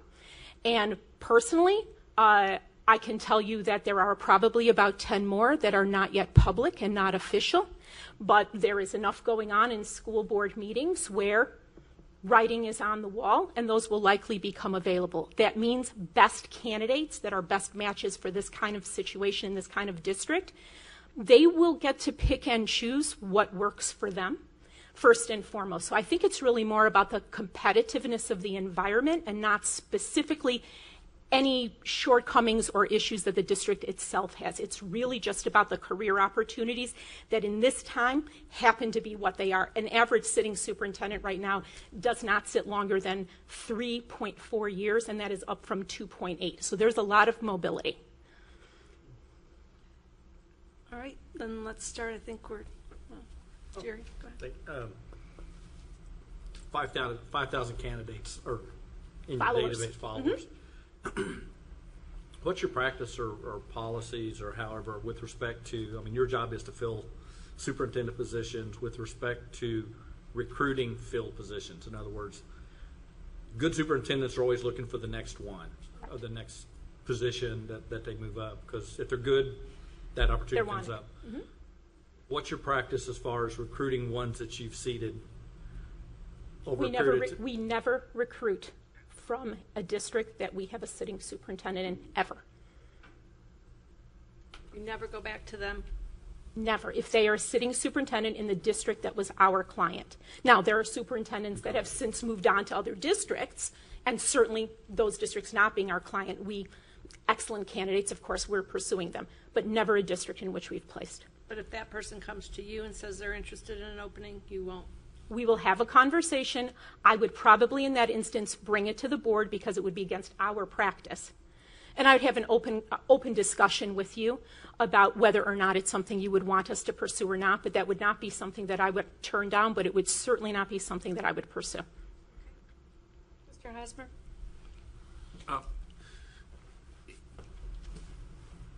I know there's a cost structure with all these firms that we've interviewed in terms of the fees and the expenses. Is there any other money flowing anywhere from superintendents to people that recruit them, from recruiters to your business, from your business to recruiters? None. Okay. None. You are our client. We do not take any business We do not exchange any other financial there's no other financial exchange. I do not have subcontracting recruiters that I pay. Everyone works for our firm.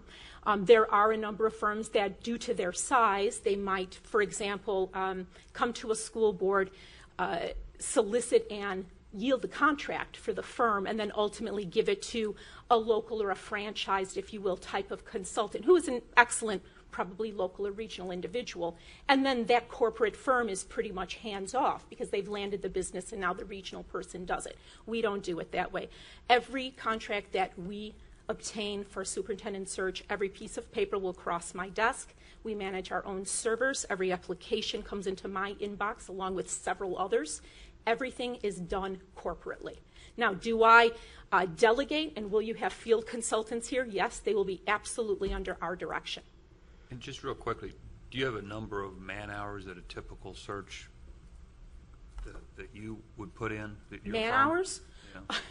Well, I can tell you right now that I happen to be on point for the Nebraska State Commissioner search. It is closing today at midnight, and I can tell you that I will be on and have been on till about midnight every night for several days. We do what we need to do to make sure the candidates have gotten all the information they need. If that means, and you can appreciate this, candidates don't do this kind of search or conversation while they're sitting in their superintendent seat wherever they are. They have these conversations before school begins, weekends, evenings, etc. So that's when we have to be available to have those conversations. Most of them have our text and phone numbers. I get them all the time. And it is our job to be as on the spot as we can as they're making assessments and decisions. If I don't have questions, I would have a point on the board where I would immediately contact the board and say, I have a candidate, no names yet. I have someone interested, they're looking for this information. Who can you direct me to get it? Because this might be the pivot point for them to decide if they are or aren't interested. So, but it's a lot of information, a lot of communication, and ongoing. I don't put hours on it because there'd be no way to do that with our team. But I would say typically as far as length of a search, our average searches take between 3.5 to 4 months with a little seasonality in there for summer or holidays. Mrs. Bush?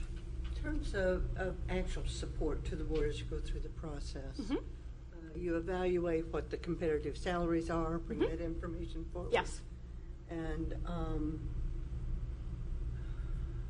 how do you do, at what level, your consulting company, what level do their investigations take? May I ask you to clarify, what do you mean at what level do the investigations? Okay. Candidate has a list of references. Obviously, you know what references are. Yeah. Well, how do they go back and search the background of the candidate? How much in depth do they? Certainly. Well, Baker Eubanks is third party. It is the #1 background check firm in the country for these types of searches. Most of the organizations in this field use them. It will be federal, state, local, regional. It will be every state that they have ever lived in. It will be both personal. It will be both private. And a report comes back to us. We do not touch it. We basically, compile it as part of the package, the overall dossier that you will see, so that you will see all of the third-party information that's been retracted. As far as references go, we only have one way in which we do references. It's not uncommon for individuals to ask for reference letters. I believe that either reference letters or having us contact a reference means you're seeing it through a prism, either the candidate's or mine. So on our platform, we have our own technology. We actually tell the candidates we will be reaching out to all of their references, and they will get a link. Every reference doesn't make a difference if it's Dr. Greer in Houston or a smaller local superintendent you may not have heard of. Everyone will have to fill out the exact same reference form on our server with no conversation with us at all. And then that document and those 3 to 5, depending on how many references you would like, those then are compiled. And we do ask whether or not they can be contacted directly by the board. So that is a way in which we do references where the candidate knows the board will be seeking direct information. And there is no parsing of language by anybody when that individual actually writes their recs. And we do ask them to state, are there some weaknesses that the candidate may have or some growth areas that they need to work on? Because honestly, there is never going to be a perfect candidate. So. Mr. Renner? Based on how many we would determine would be finalists and would bring back to the district specifically for interviews with us, have you done things to where they're also interviewed or meet with community groups as well as the board at that point in time? Yes, we've seen it done a couple of different ways. I mean, our role here is to be consultants. So we will certainly frame out the best search process that we think would highlight candidates and accomplish your objectives. But having said that, there's going to be some wiggle room on your preferences. We have actually had some clients decide they're going to go to sole finalists. For example, in Texas, the law is that they can name a sole finalist and not bring any more forward. In that instance, it's as simple as the board saying, this is who we're naming, and now we're going to have a community get to know you. If you were to do 3 finalists, you can either do that in what we'd like to call a round robin, where if you bring them in all on the same day, they would be in 3 different areas, so that it would all be accomplished in the same time frame, but they would be meeting with community leaders, potentially employees. We always encourage perhaps a leadership council that they might have as part of their executive cabinet so that those individuals can get to know them, of course, board members, et cetera. So we can do any and all of those, and we facilitate that and organize it, usually in concert with your local board clerk.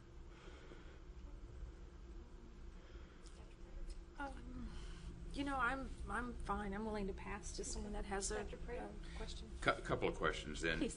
Back on Bruce's question, do you find you have very many candidates who want to withdraw if they're in a finalist and their name may be public? Has that been an issue? I know state law varies, but is that an issue that you've come across very often? I think it wouldn't be upfront to say that it's not a conversation that takes place with many, especially the very high-profile candidates who weigh their risks, if you will. That's why at the kickoff meeting, having that conversation about what are the stakes in the ground for the process is very important, so that when I'm talking to candidates or any of our team we can be very clear with them about what they can expect as outcomes as they reach and advance later in the search process. Now, having said that, that's not to say that there are not candidates who certainly feel they are the perfect fit, and you will be so in love with them that you will certainly just renege the process and shepherd them forward. And there are certainly boards that get excited that we have recruited a particular name.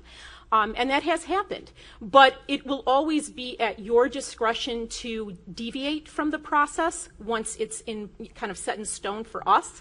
I would also mention at this point that we don't know all of the candidates that we're going to be recruiting. We truly recruit. Now, do people reach out to us? Yes. Do we have a recruitment list that we will identify based on the profile that we develop? Absolutely. But on average, only about 10 to 20% of the candidates that we ultimately bring forward, we actually know. So we don't believe in opening up a Rolodex and saying, here are the 50 people I know, let's see if they're interested and move them along. We think the important part is to identify what is the snapshot right now of the district, and whether or not there are people out there that even our network of networks knows, because I want to get in touch with them to be able to bring them forward and discuss the opportunity. Because I don't know them other than through the search process, obviously candidates like anyone else going through a job search, they hold some of their cards close to the vest. My job is to try to uncover as many of those bumps that may be there. Do they have children that are school age? Is the timing there? What's their current contract? What are their out clauses? What's the general sentiment of them in their community? Why are they looking to leave? My goal is to always present you as full of a picture as possible, knowing that I can't guarantee ultimately what a candidate's actions are. One of the questions I have is, certainly as you and a board enter into a search, you anticipate that it will go well and the best candidate will come forward and it will serve the community well. Can you address a time, say within the last 2 years, that didn't happen in terms of a search that you were responsible for? And what did your firm and what did the board learn from that? Sure. I think probably the best, most recent example would be we landed the Atlanta search. And for those of you that know what has been happening in Atlanta over the last couple of years with the cheating scandal and a superintendent that on the day we landed the search was in an orange jumpsuit on the front page of the paper, they have an uphill battle. They, in so many respects, it's frightening. And we brought forward what we felt were the salient points from the community engagement. And unfortunately, in that situation, they decided that instead of working directly with the board, they had identified a business search committee, which we were working with. So when we were trying to bring forward what we thought was important information for the board to hear, we didn't really have an opportunity to know whether or not the board discussed it, what the outcomes were, et cetera. They ultimately approved our position profile and accepted our community engagement, but they decided to separate with us so that they can work with 2 consultants that were local Atlanta-based consultants because they felt that they could do a better job locally. Searching and recruiting their ideal Atlanta candidate. It's just what we learned from the process, and certainly boards have the right to deviate at any point from the contract. Okay, thank you. Mr. Lee? Kind of follow up a little bit on that one, because as I look at your reference list, or not list, your work history, I mean, you've kind of got somewhat of a who's who of some districts that have got problems. And that's not to say it's bad. I mean, it's an impressive list. How, and this is kind of 2 parts, but one is, how do you kind of frame the issue with respect to some of these districts of not wanting to jump to the answer first and say, we want X person because they need to blow it up and start all fresh, which may or may not be the right answer for the community. I mean, a process like that where it's, do anything, just do it differently than what it is now, and kind of control that process so that, because I can see that being a difficult process of trying to see the superintendent in a situation like that. It's ready to implode to do that. Maybe a great opportunity, but it's also, and second part to that is with respect to recruiting non-traditional superintendents. May not be a superintendent, may be somebody else, maybe a business person. Absolutely. Experience with something like that. A lot, as a matter of fact. And I'll take the first question first. When I said we specialize in urban districts, the one thing we know going in is that they are rife with problems and inequities, and some worse than others. But in all respects, there is room for improvement. And it's not that anyone did anything not to improve it. It's that there is only so much time and energy and skill set to apply by any one administration in a direction that they have some momentum and they get someplace. But there's always more issues and problems that can be addressed.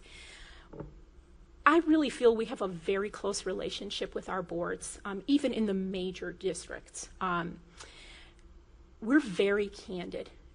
I think when we frame for a board, to answer your framing question, we really try to frame what would happen if it didn't go well, if their idea didn't go well.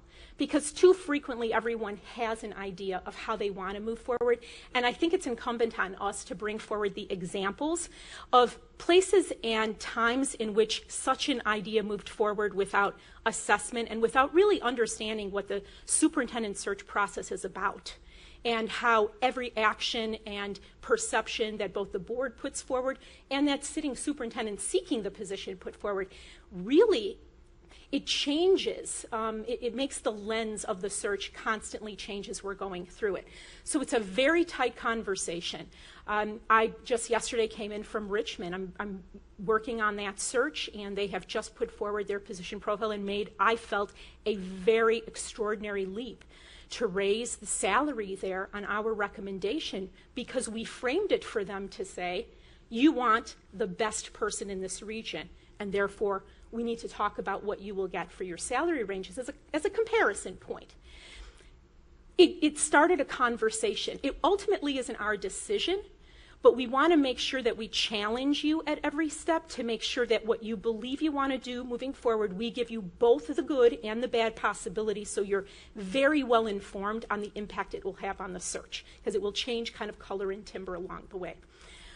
As far as non-traditional candidates, we seek non-traditional candidates as well. It's become very much kind kind of a milieu of individuals that everyone wants to get a feel for, bringing them in. Broad, for example, is a great non-traditional pathway to superintendency.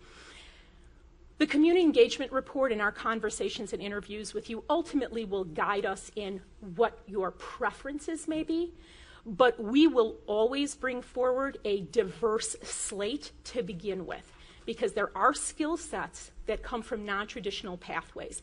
The most recent success, I would say, to that would be our search in El Paso. Another unfortunate situation where a superintendent was walked out by the FBI, leaving a district unknowing about the actions that were taking place over the last 3 years. They did an investigation, and ultimately the sitting board was deauthorized, and the state appointed a 5-person board of managers.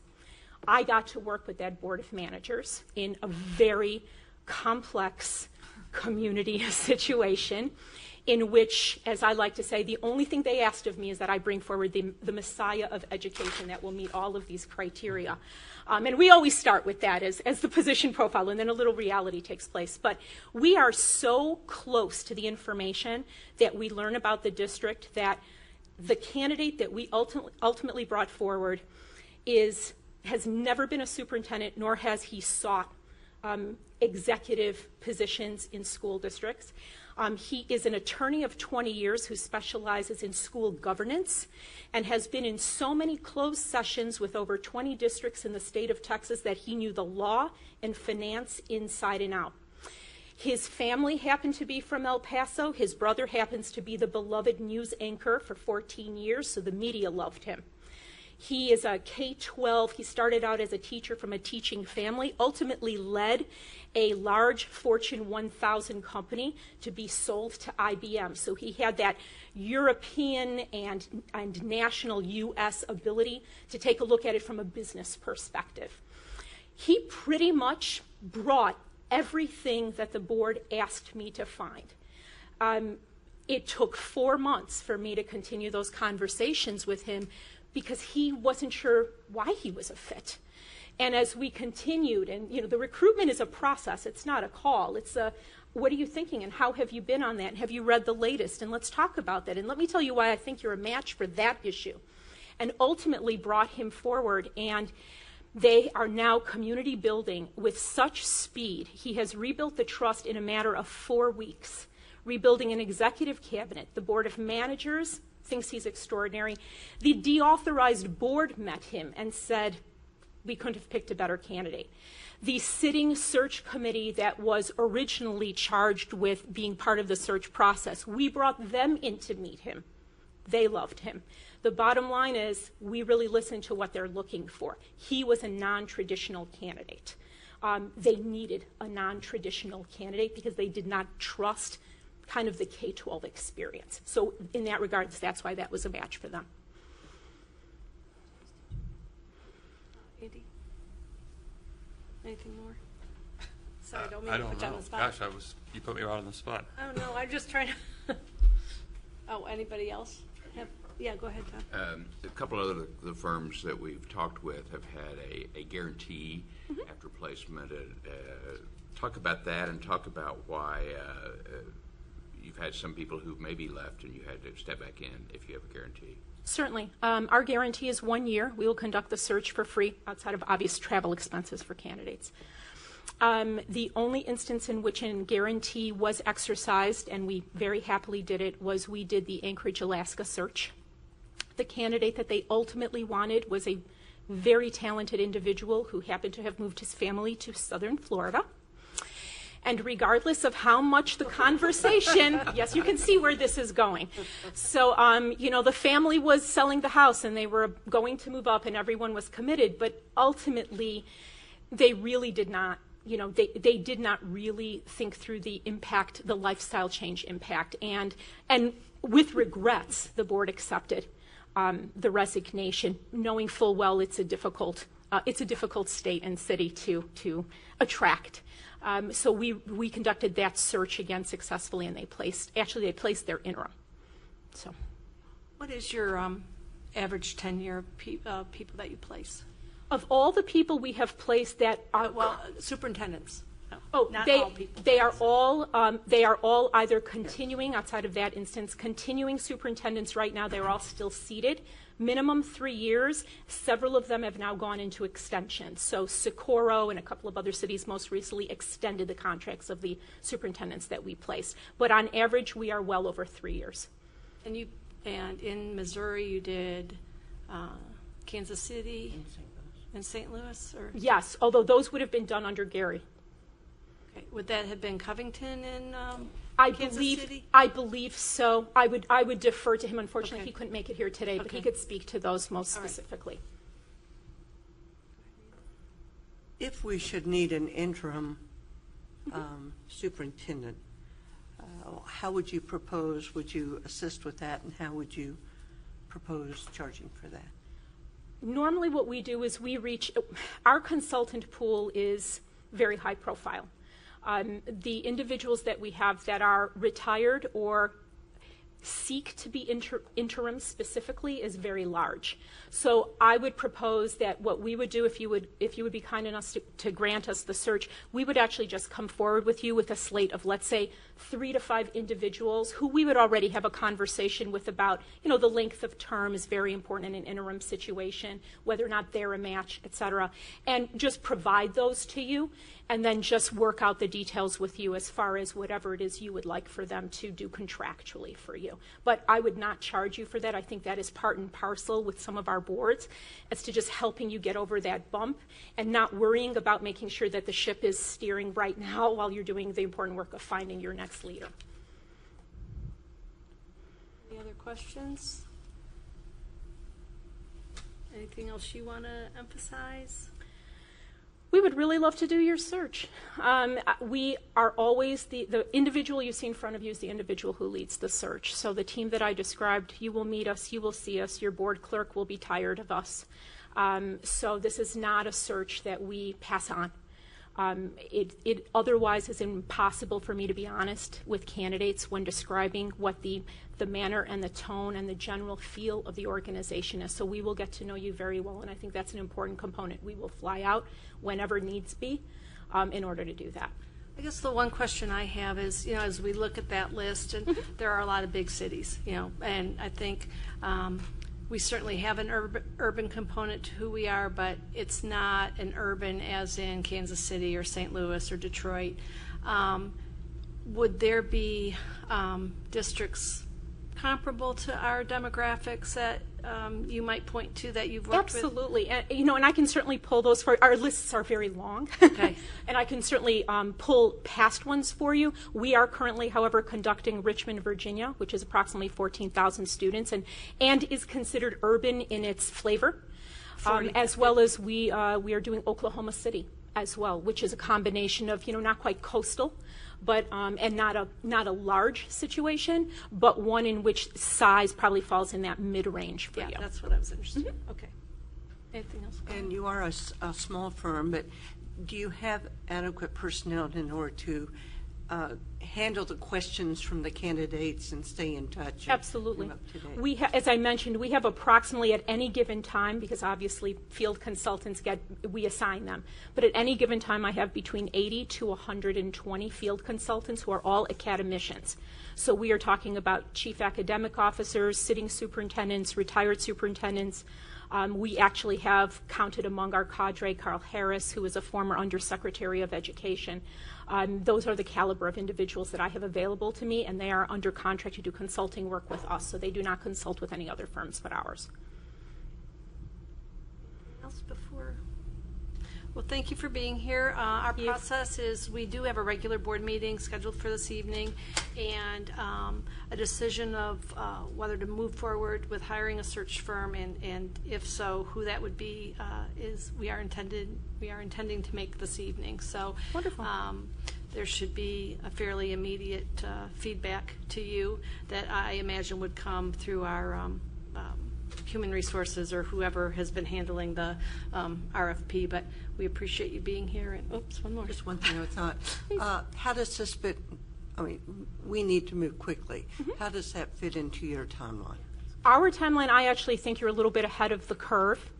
We are well positioned right now because we are ending. We don't take on many searches because we do want to make sure that we are well suited and we have the personnel to give them our full attention.